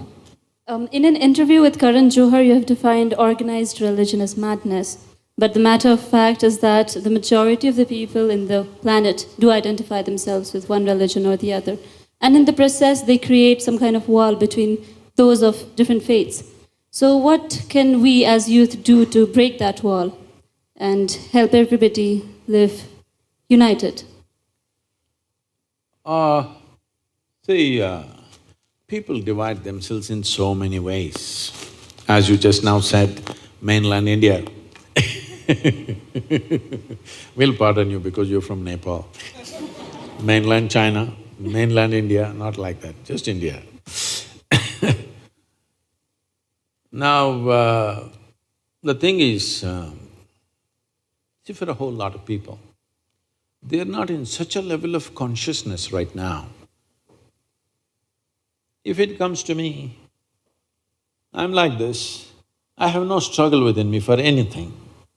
So I don't look up, because I know the planet is round and it's spinning. If I look up, I'm looking up in the wrong direction. But for somebody else who is fearful, somebody else who's not figured their life, for them just believing there is somebody up there gives them solace. They're going to open the psychiatry department. But you will see psychiatry is very inefficient because you can treat only one patient at a time. And you need lot of furniture like this, you need a couch, But now, God is holding your hand, don't worry. A whole lot of people, they're managing their psychological balance. It's true or false is not your question. The question is whether it's working or not working. It's working on one level. Yes or no?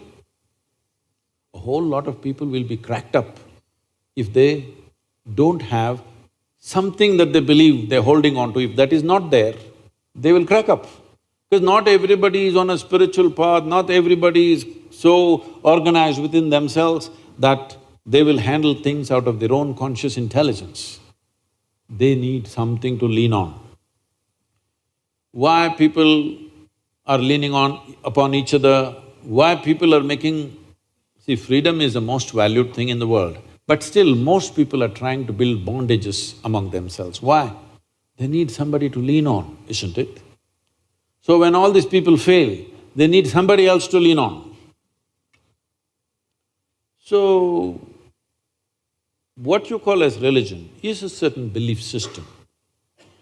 Belief is a very inexpensive and efficient psychiatry. It helps people to stay.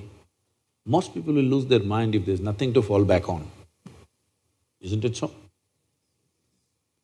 But as a human being evolves from belief to knowing, then it'll naturally go away. The entire movement that I'm doing right now is a movement from religion to responsibility. What this means is, religion means God's will. When is it God's will? When things go wrong. Yes? It's also an insurance for failure. When things don't work out, it's God's will. Otherwise, failure will poke you and poke you and poke you. In case she doesn't respond, it's God's will. Yes. No, it's her will. Now, if you take away this aspect from people, a whole lot of people will get confused and suffer immensely. You must evolve with society from religion to responsibility. What this means is that you are willing to see that your destiny is your making. It'll take a certain amount of organization for an individual human being to come to that. In this culture, forever we have thought that, because in this culture there is no the God, anybody. There's never been. All the people that you worship in this culture are people who walked this geography. Whether Rama, Krishna, Shiva, anybody you take, they all walked this land at some time. And they were not even a super success. Nor did they do anything superhuman. They did not drop from the sky, they did not fly in the air, they did not walk upon the water, nothing. Drudgery, daily. All kinds of troubles in their life, daily. More trouble than any of you will go through. All kinds of things. You look at Rama's life, he's still having real estate issues.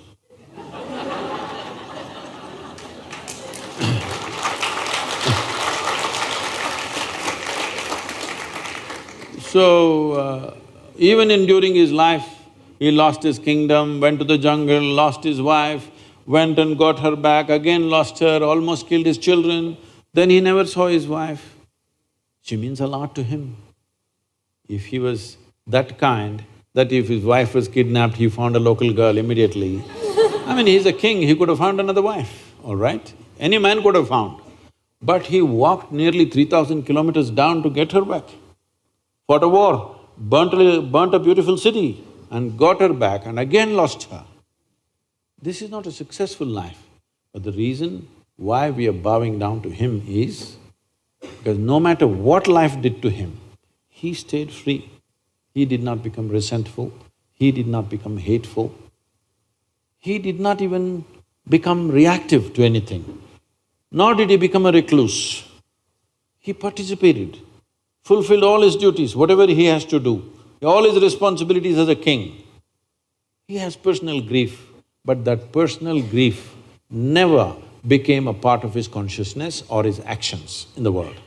To such an extent, when he came back after killing Ravana, he wanted to go for 1 year of penance in Himalayas. His brother Lakshmana asked, "Are you crazy? This man kidnapped your wife and after so much difficulty we got her back and now you want to do penance for having killed him?" So Rama said, he had 10 qualities. 9 are all treacherous qualities. I don't mind killing them. But one aspect of him was he was a great devotee. Unfortunately, I had to kill the devotee also. For that, I want to do 1 year of penance. Because the man is free from all these things, when one is free, in this culture we say he is attained to mukti or moksha. The highest value has always been liberation, not God, not heaven. Always liberation. Freedom has been the highest value. Because of that, we worship him, look up to him. We didn't say he is the God. He is somebody worth emulating because he represents freedom, no matter what. So this is something you must understand. You cannot decide what life throws at you. But what you make out of it is 100% yours, isn't it? So the important thing is that you must grow. If you want to grow with God, please grow with God. If you want to grow without God, you grow without God. But you must grow. That is, you must grow towards your ultimate freedom. That's important. So, what you call as religion never existed in this land. Various kinds of spiritual processes. And anybody who emulated, who was worthy of emulation, we started worshipping all of them. Today, a lot of people are worshipping Tendulkar as cricketing god. See, it's very appropriate for this culture. If somebody excelled in something beyond what you consider normally as human, we say he's a deva, okay? Arjuna is worshipped as a… yesterday I was at the award ceremony, Arjuna award for everybody. Simply because he excelled in archery in a certain way, now we're saying he's an archery deva, okay? So if you excel in your microbiology, we will say you are a microbiology. This is happening in the world. See, here we are doing it culturally, but is it not happening everywhere? People are almost worshipful about Albert Einstein, aren't they? People are almost worshipful about Mahatma Gandhi, aren't they? People are almost worshipful about Nelson Mandela, aren't they? Because when some human being exhibits certain qualities which is above what we consider as a normal human being, then we bow down to that. This is not… here it is consciously done, but in every culture people will naturally do it, isn't it so? So this is a religionless, godless land. Here we always told you, your life is your karma. Did we? This means your life is your making. There is no Uparwala managing you. This is the only culture. Only thing is, does it mean to say I created the whole universe? Obviously it was here before you and me came. So there is a dimension of intelligence making this happen. Where is it? What did you… okay. What do you have for lunch? Okay, I'm sorry, breakfast. Chapati. See, does she look like a chapati? She eats a chapati and she becomes like this. There is an intelligence within you which can make a chapati into a human being, yes or no? A simple dough, wheat, flour and chapati into such a complex machine, yes or no? Is there an intelligence like that here or not? This is the biggest mistake we made in the world. People went about describing God means love. All the people who lack love in their life, they said God is love. All the people who are fallen, they said God is compassion. All the people who are hungry, they said God is food. But If you don't subscribe to any of these things, if you open your eyes and pay attention to everything in this universe, if you look at this flower, if you look at this leaf, if you look at everything, you look at a tiny ant, how it is made, if you pay enough attention, there is a tremendous intelligence, isn't it? Hello? But nobody said God is intelligence. This is the biggest mistake we've made. The reason for human stupidity is just this: we did not identify divine as the highest level of intelligence. But that's what it is. If you don't believe anything, if you just pay attention to creation, do you see an intelligence beyond your brains everywhere? In every leaf, every flower, every ant, every microorganism? Yes or no? You're looking in the microscope? Yes. Do you see tremendous things right there? Yes.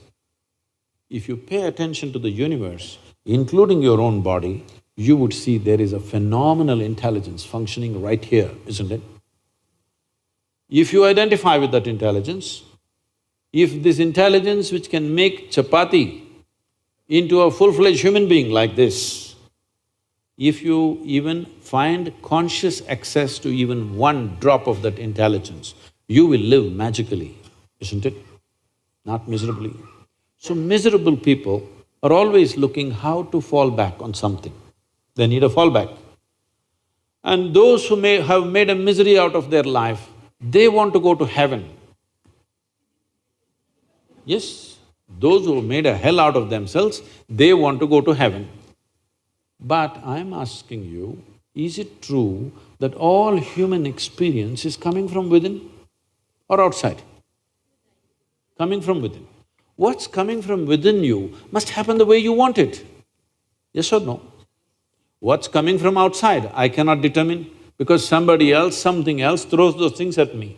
What's coming from within me must happen my way, isn't it so? What's coming from you, I cannot decide.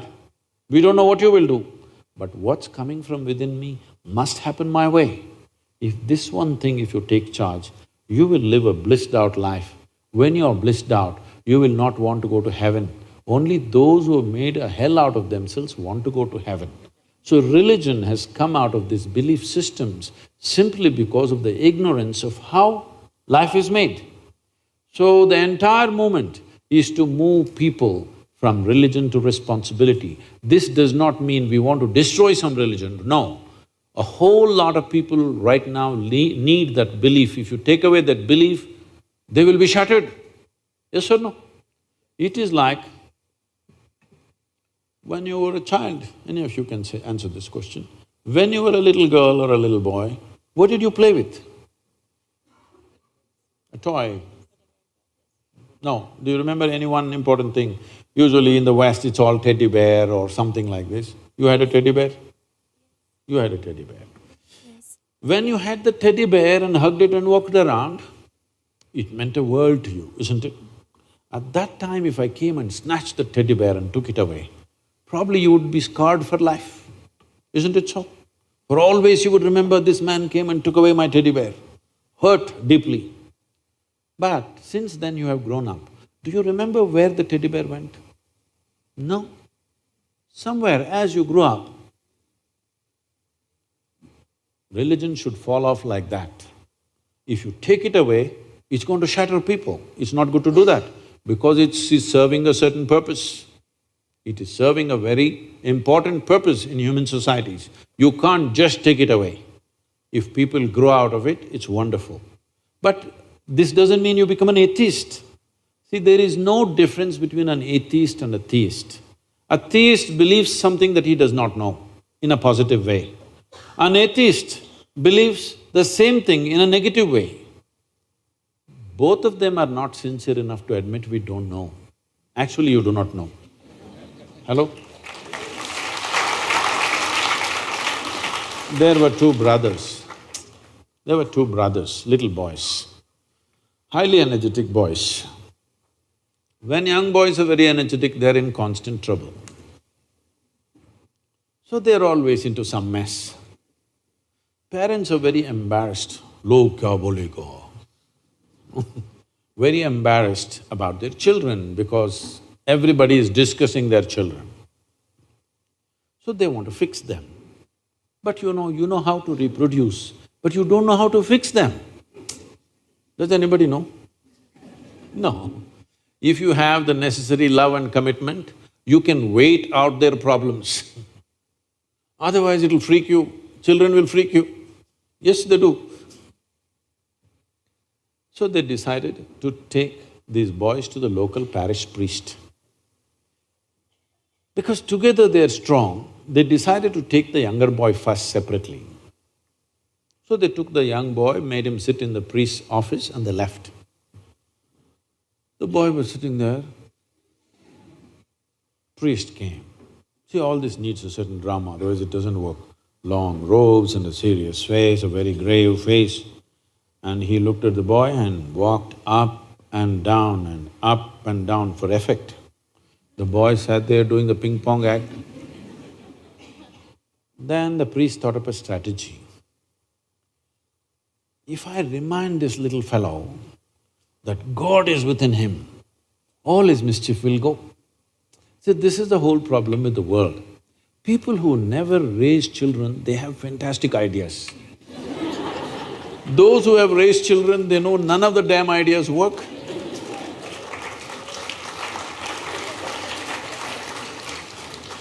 So, he thought up this strategy and suddenly with a booming voice he asked, "Where is God?" The boy was bewildered, he looked all over because he must be somewhere in the priest's office. Then the priest saw he's not getting the point. So he leaned on the table, pointing at the little boy. "Where is God?" He's giving him a clue.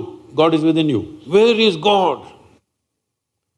The boy looked even more bewildered and looked under the table. Then he saw he's not getting it. So he walked around the table, tapping on the little boy's chest, asked, "Where is God?" He's clearly giving a clue where he is. The boy just got up and bolted out of the room, ran to the place where his elder brother was. He said, "We are in some deep trouble." The elder brother asked, "Why? What happened?" He said, "They've lost their God and they think we did it."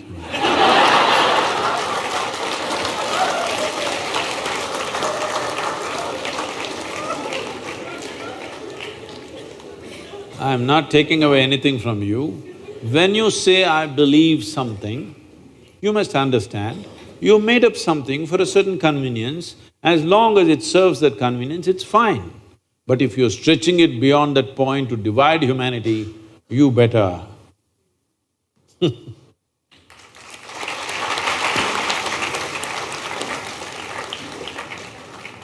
Thank you so much, Sadhguru. Now we shall move on to the next session, that is social media questions that we have received. The questions will also be displayed on the screen, and also Abhijit will read them out. So, as we have very limited time, so we'll be going through only one question. So, this question we got it from Red FM campaign. So they came and then they asked some questions to the students. And this question was asked by Nangu C. Sari. And she asked, why do people from Northeast India feels alienated from the mainland India?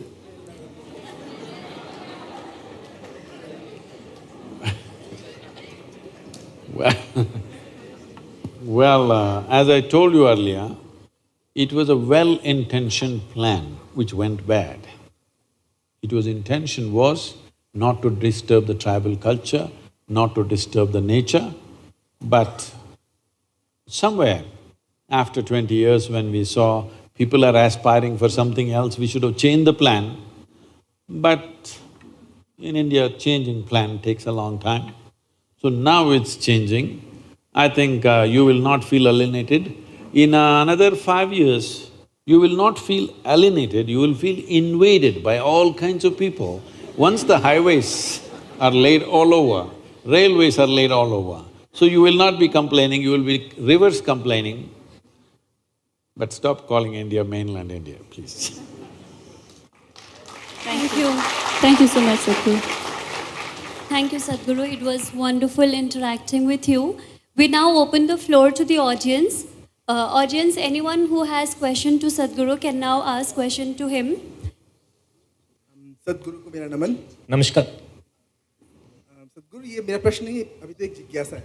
This is not a question but a curiosity. Okay, I think you all can hear me. The thing is that we are sitting in the temple of knowledge and we are the striver or seeker of the knowledge. We always quest about knowledge. But the question here is, how much knowledge should we attain? I mean, knowledge is not sufficient, whatever quantity that we attain, but more important than attaining the knowledge should be understanding and then the implementation of knowledge. In India, basically in our education system, we see the stress is upon the imparting the knowledge. Whether the person understands it or implements it is invalid. So how can we improve upon that, sir?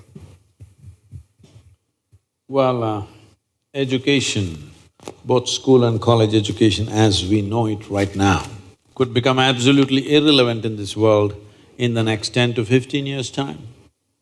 Maybe in India it will take 20 to 25 years' time. But all the knowledge that you acquire in a matter of 25 years of education, normally 20 years of education or so, even if you come out with a PhD, it's approximately 25 years of education. In this 25 years, after your PhD, what you know, in another 10-15 years, a simple gadget which is smaller than your phone will know more than you. So, this form of education, of accumulating information and thinking we are getting somewhere, will become irrelevant because once this little machine knows all this, we can program other machines which know this and it will also implement it. They are looking at right now, there are experiments like this going on. They are looking at how a robotic machine, right now they got little fanciful commercial companies, they're trying to build a man or a woman who will fool other people that you cannot make out whether this is real or this is robotic. But it's not necessary, it can be a square machine which does everything that a human being does. The aesthetics of it is not really important. Right now they're trying to make it acceptable, so it's taking a long time. But if you just make it like this furniture, which does everything that a human being does, now they're looking at how a machine could engineer a whole building and order other 10 machines to build the whole building without a single human being.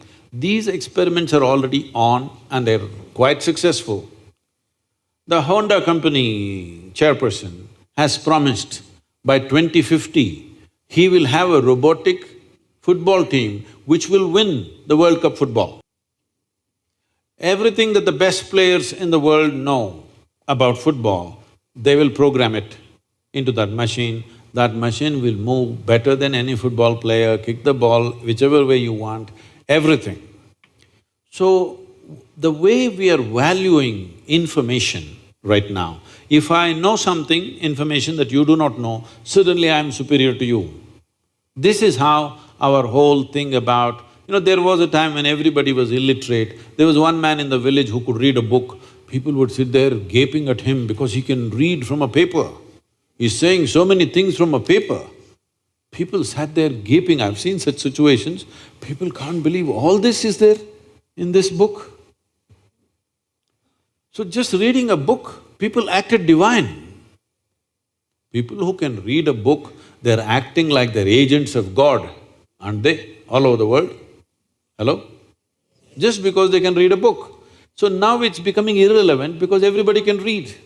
Similarly, when the machines can remember… see, this process of acquiring information, analyzing and applying, this a machine can do better than you. The Google lady knows much more than any of you.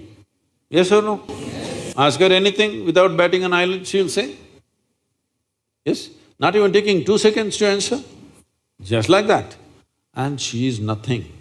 What is now happening, in the next 10 years, what will happen is such, one cell phone-like machine can store information about everything in the universe if you wish, and can act, can process and act.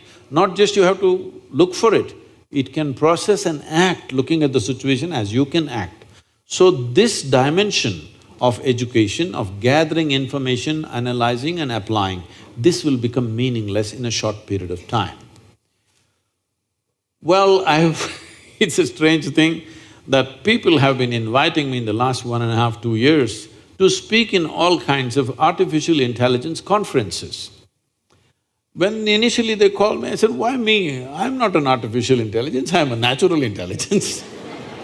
Why do you think I'm a robotic person or something? They said, no, the problem is we will lose our jobs, what are we supposed to do? I said, that means it's a holiday. Isn't it fantastic? Hello? The machine does everything, isn't it fantastic? Right now, just look back and see, 100 years ago, everybody was doing everything with a crowbar and a pickaxe. Now I see earth mover machines are operating. Now even the menial labor, if you withdraw the machine and say, use the crowbar, he says, no, I won't do it, ask the machine to do. Yes or no? Human muscle, what all it could do, a man's muscle, now is irrelevant because the machine can do what 1,000 men can do, it can do alone by itself. Similarly, what these 1,000 minds can do, intellects can do, if one machine can do, is it not a great relief? Hello? Is not fantastic? It is. So, but people are worried, what will we do? Now this is a great possibility, because once there is no need to acquire information and process it and act smart in front of other people, all this is gone. Now, very, very important, because I will become very significant. Because what can you do beyond the intellect? Other dimensions of intelligence, if you do not explore, you will feel like a dumb idiot in front of that machine. But there are things human being can do, which a machine cannot do. We called you a human being. We did not call an elephant as an elephant being, tiger as a tiger being, an ant as an ant being, a giraffe as a giraffe being. We only called you as a human being. Why do you think? Because you are supposed to know how to be. No other creature knows how to be, nor does anybody, any machine knows how to be. This one creature knows how to be. So, golden era for human societies are coming if they figure out what else to do with myself. When everything that you call as work is done by machines, what is the significance of being human? If you realize this, it's golden era. If you don't, you will go crazy or you'll get drunk. Yes. When people don't know how to handle life, one option is get intoxicated, isn't it? It gives you a pleasant death. Yes, please. Thank you, Sadhguru. Anybody, take the microphone. Good evening, Sadhguru. Where are you? My name is Riya. I'm a research scholar from the Where are you? Northeastern Hill University. You're probably not being able to see me because I'm talking to you from outside the auditorium. Okay. My question to you is regarding dealing with peer and societal pressure. Since I'm a research scholar, I'm involved with my study, which is going to take a long time to complete. But when I look at my friends, from my school and college days, they are already employed, and I can see them, they're going quite ahead in this fast-paced world. What I want to know from you is, how do I deal with this peer pressure and societal pressure so that there is a peace of mind at the end of the day? Thank you. Oh, peace of mind should not be at the end of the day. It should be at the beginning of the day. Hello?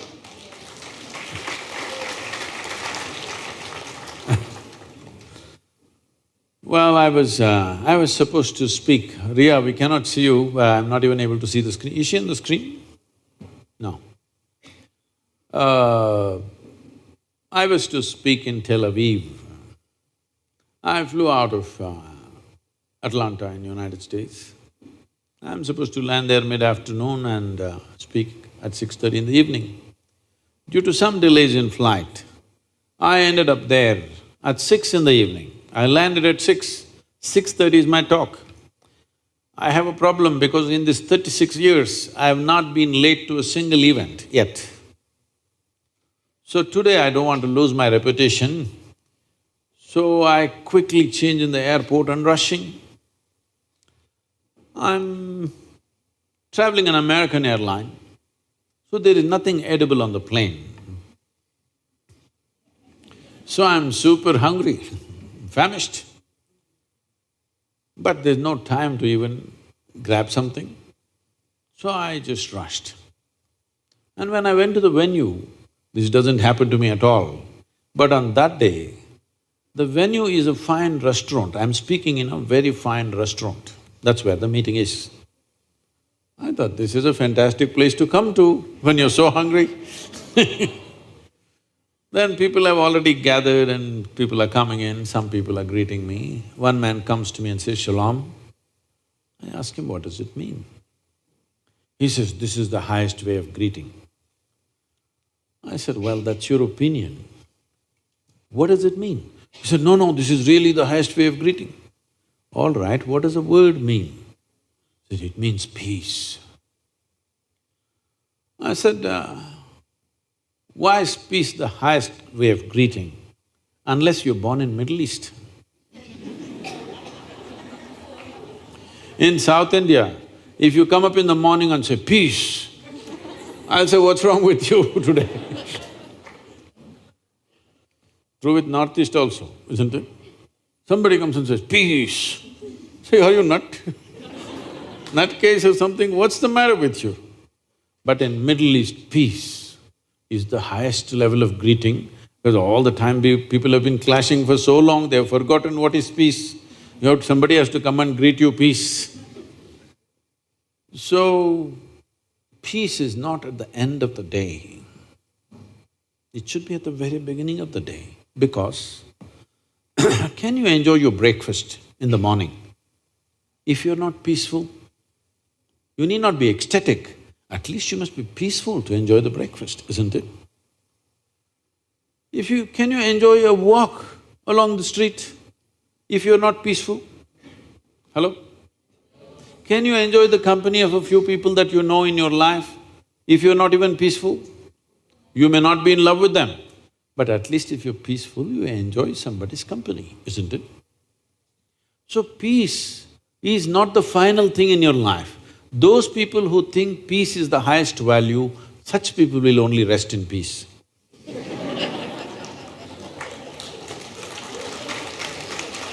So, Ria, don't ever think peace is at the end of the day. No. It's very important. You must be blissed out. If that is not possible for you right now because I don't know what's your subject of research, but at least you must be peaceful. Even if you want to research, research means something that's already there, you're trying to see it and articulate it, right? When you're not peaceful, you don't even see what is in front of you. Yes or no? Have you noticed on a certain day you are all disturbed, you're looking for your car keys everywhere and the damn thing is in your hands? So how will you do research if you don't even know peace? Peace just means that you are in a certain state of pleasantness of mind. And this is needed. There is substantial scientific evidence to show you that only when you are in a pleasant state of experience, your body and your mind functions at its best. But the department is coming. It should come, But right now, people have made peace of mind the last thing in their life. It's like this. If your body is pleasant, we call this health. It's pleasant. That's why I'm feeling healthy, isn't it?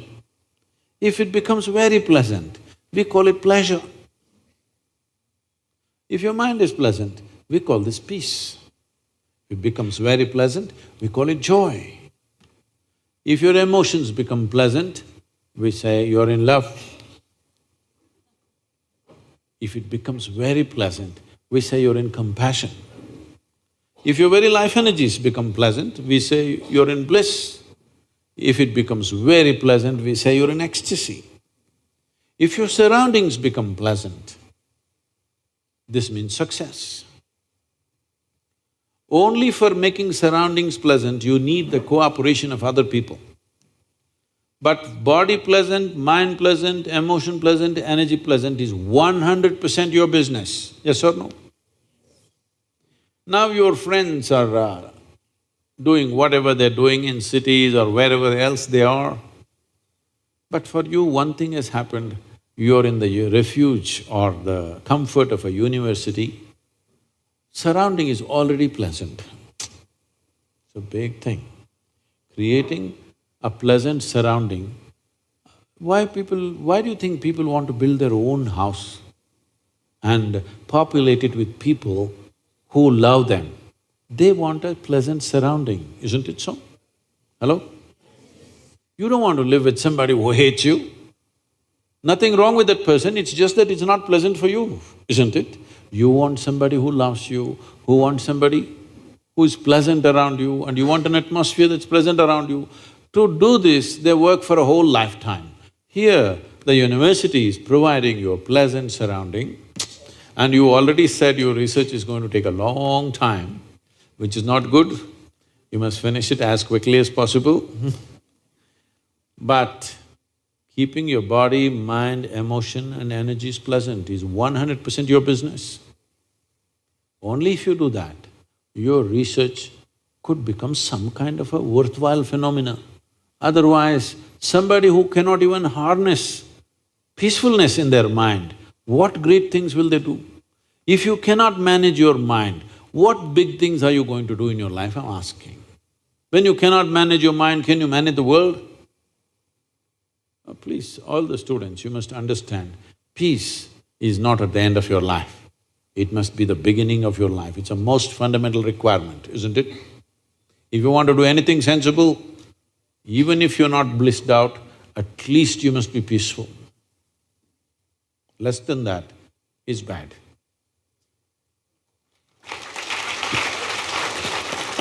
Good afternoon, Namaskaram, Sadhguru. Sadhguru. Good evening, Sadhguru. Where My are- name is… Where are Okay, you? there's just an announcement. My name is… This will be the last question. We're so sorry, we are running out of time. So this one will be the last question. Namaskaram. Good evening, Sadhguru. My name is Nit. Okay, the last two questions. Yes, please, yourself. Please ma'am. go ahead with your question. My question for you today is, as you just said that… Can you hold the microphone like this? Yes. You know, like this, you seen Lady Gaga? Like that, yeah. So, you just said that we humans should use our organs wisely so that they last us for a lifetime. But on the other hand, we are seeing that today's youth are more inclined towards drinking, weed and smoking. So how do you think should we raise the consciousness towards them, or how can an individual like me can help at least one or two to realize that these things are not good for health? One or two, make up your mind, huh? Two, sir.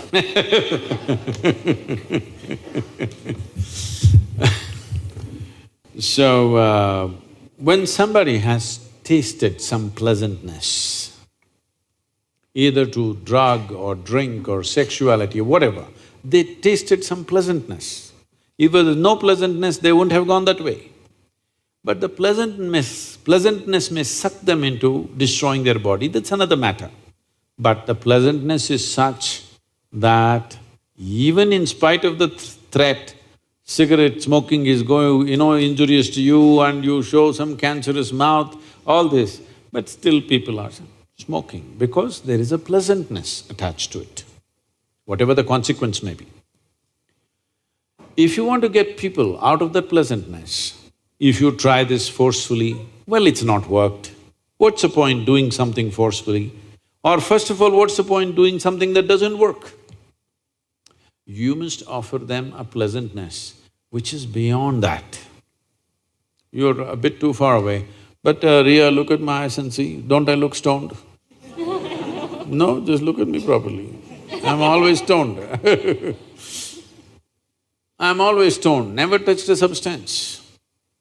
I'm asking you, is it true that this body is the most sophisticated and complex chemical factory on the planet? If you were a good CEO, would you manufacture what you want? When somebody gives you such a complex machinery, would you not manufacture what you want? Right now, you are busy manufacturing unpleasantness. You may call it stress, you may call it anxiety. Essentially, you're chemically screwed up. Yes or no? Because you don't know how to manage this. If you manage this well, you will produce that kind of pleasantness within you, you wouldn't want to touch anything else. Because this life is just being alive is such a fantastic thing. But unfortunately, did we teach our youth any other way to know pleasantness? We did not teach, so they are puss. It's time. This is what consciousness means, that if you become conscious how this functions, naturally you will create highest level of pleasantness for yourself, isn't it? If you could sit here and be absolutely blissed out, would you smoke? I'm asking you. Would you? You wouldn't smoke, drink or pop anything because there is more chemistry here than you can get in any of those things. Is there or no? There is more complexity of chemistry here or no? Question is only, have you explored this possibility? That's the only thing. Unfortunately, we have taken to Western ways, whether it comes to health or pleasure, both ways we pop. We pop something to be healthy chemicals, to be peaceful chemicals, to be joyful chemicals, to any experience chemicals, even to grow food chemicals, to filter water, purify water chemicals.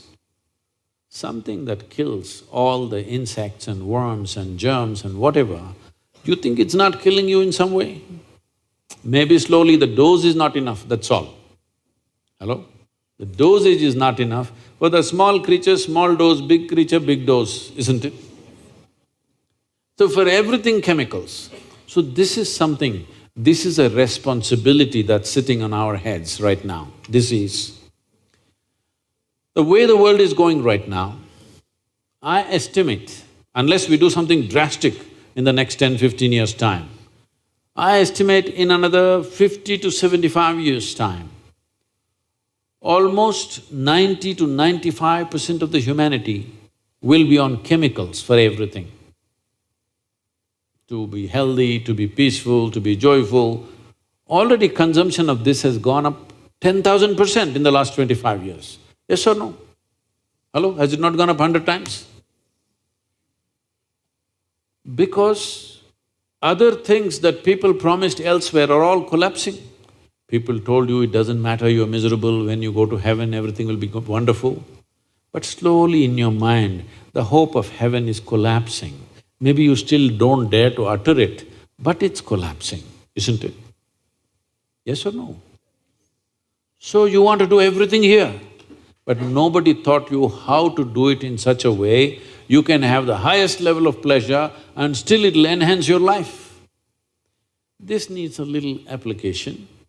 Unfortunately, we have not explored. If you do not raise human consciousness to a point where a whole lot of human beings know how to do things within themselves, if this does not come in the society, 90 to 95% of the population in 50 years or plus will be on chemicals. Now, this is not a moral issue for me. If 95% of the humanity goes on chemicals, the next generation that we produce will be a generation which is much less than ourselves. See, the purpose of next generation is somehow, at least one notch, they must be better than us. If we produce a generation which is worse than us, this is a crime against humanity. We have taken humanity backwards. And once you do that, afterwards we don't know what the next one will do. See, this is not some prediction by looking at astrological stuff, looking at the human mind. When all these machines come, when this chemical usage goes out of control, you should not be surprised in another 60 to 75 years' time, if a huge percentage of population is committing suicide. You should not be surprised at all, because a human being doesn't need just pleasure, he needs a purpose. But one thing that happens to you with chemical usage is, you lose a sense of purpose, you pleasure, but no purpose. So there are various kinds of pleasures. There are intellectual pleasures, there are physical pleasures, there are other dimension of pleasures, there are emotional pleasures, the pleasure of activity. Climbing a mountain can be a great pleasure, though there is a lot of pain in the body, yes or no? So if we do not explore other dimensions, everybody will fall back on chemicals. When this happens, you will see the suicide rate in the world will increase enormously. I must tell you this, I grew up in early 70s and whatever. At least 12, 13, if I count little far away friends also, nearly 14 people. All my age, we were all like, on motorcycles and trekking and doing crazy things in the mountains, all kinds. But a whole lot of them, at least 60% of them at that time went on drugs and alcohol. A few of us stayed out of it, but rest went on it heavily. We were all together, but they were all half the day they were sozzled out. You have to find a time to wake them up. But we were together. At least 14 of them died before they reached 35. Either drugged out, or they killed themselves with excessive drinking, or they died on the motorcycles, riding crazy on intoxicated conditions. 14 of my friends died before they reached 35. That number is going to increase phenomenally if we go in this direction. This is a backward step in life. It's not a question of morality, it is a fundamental thing about life itself. So whether it's in agriculture, or purification of water, or daily consumption of prescription medication, this is rising like crazy, this is not good. And these kind of what do you call them, recreational drugs. If the chemical consumption increases, humanity will take a backward step. We should not let that happen. For this, the only and only solution is, we must create a conscious human being.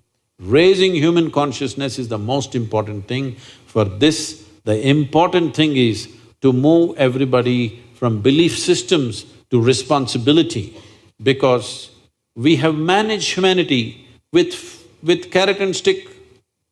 See, if you do all this thing, if you drink alcohol here, we'll put you in hell and torture you forever. So that man stayed away from drink, and we told you, don't worry, in heaven, rivers flow with wine. We have managed humanity like this for a long time. See, all of you are laughing, but the previous generations genuinely believed it, isn't it? Yes or no? So now heavens have collapsed in people's minds, they are trying to do their own little heaven here.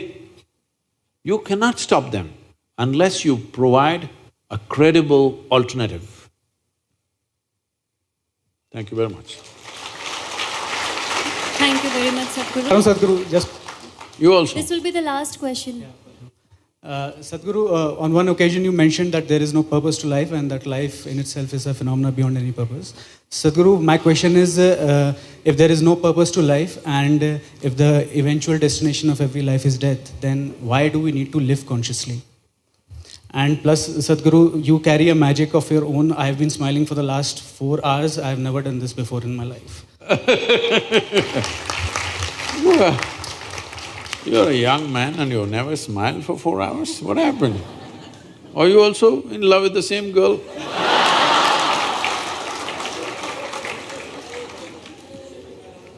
Because the girl doesn't know, poor girl, all right? Now, see, suppose you sit here right now and you're ecstatic. Would you ask, what is the purpose of life? Would you? Your experience is so fantastic. Would you ask what is the purpose of life? No. Because to be alive is a purpose by itself. Now life has become a little burdensome. You're carrying the vegetable bag and going home. What is the purpose of life? You're doing things that you don't like to do. What is the purpose of life, isn't it? Somehow it's become burdensome. When you're 5, 6 years of age, when you're just bubbling around, did you ask what is the purpose of life? You became like this, what is the purpose of life? So this need for purpose has come simply because most people have not tasted life, except in their childhood. When I say they have not tasted life, right now the only two things they're experiencing is their physiological structure and psychological structure. As we already went through this process, both your physiology and psychological structure have been gathered from outside, isn't it? So there is no taste of life. So now you're asking, what is the purpose of life? Because you lost the connect with life. In your mind, in your intellect, logically you ask this question, but the life within never asks the question, isn't it? Even an ant wants to live, try to hold it and see. Does it want to live? Does it do everything possible to live? Yes or no? Because life is a purpose unto itself. It's a phenomena beyond all silly purposes we can find in our life, in our intellect. Whatever silly purposes we find in our mind are absolutely silly compared to the tremendous phenomena that we call as life. But right now, you are just a bundle of thought, emotion, ideas, opinions, ideologies, belief systems and prejudices. No life. Life is not happening, only thought is happening, isn't it? Hello? Because of that, you are asking what is the purpose of life. And you said that, and now you're saying, what is the point? Eventually I will die. So what do you want to do? You want to die today? No, it will come. If this question becomes very deep, then the next question is to be or not to be. Once the question comes, we just have to provide you with 2 meters of rope, that's all, and little encouragement. That girl has to disappoint you.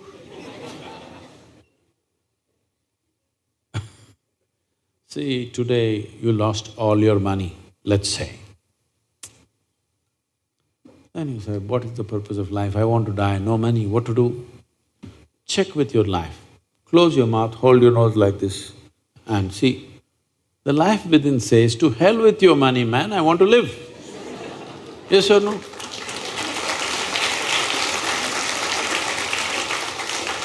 This girl, she left and went away, she finished her program, she doesn't know, she went home. My love, gone. What is the point of living? I want to die. Just hold. Says, to hell with her, let's live. Yes or no? Whenever you think the purpose of life is lost, just hold your nose for 2 minutes. You will know this one wants to live. Yes or no?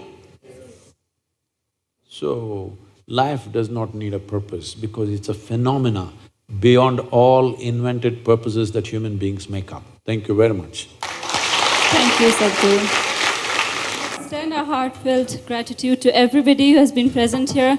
To Sadhguru, of course, I believe we have all learned a lot more than what we have learned in all these years of our existence. Thank you so much once again, Sadhguru. Thank you to the team. Thank you to NEHU and everybody who has come here.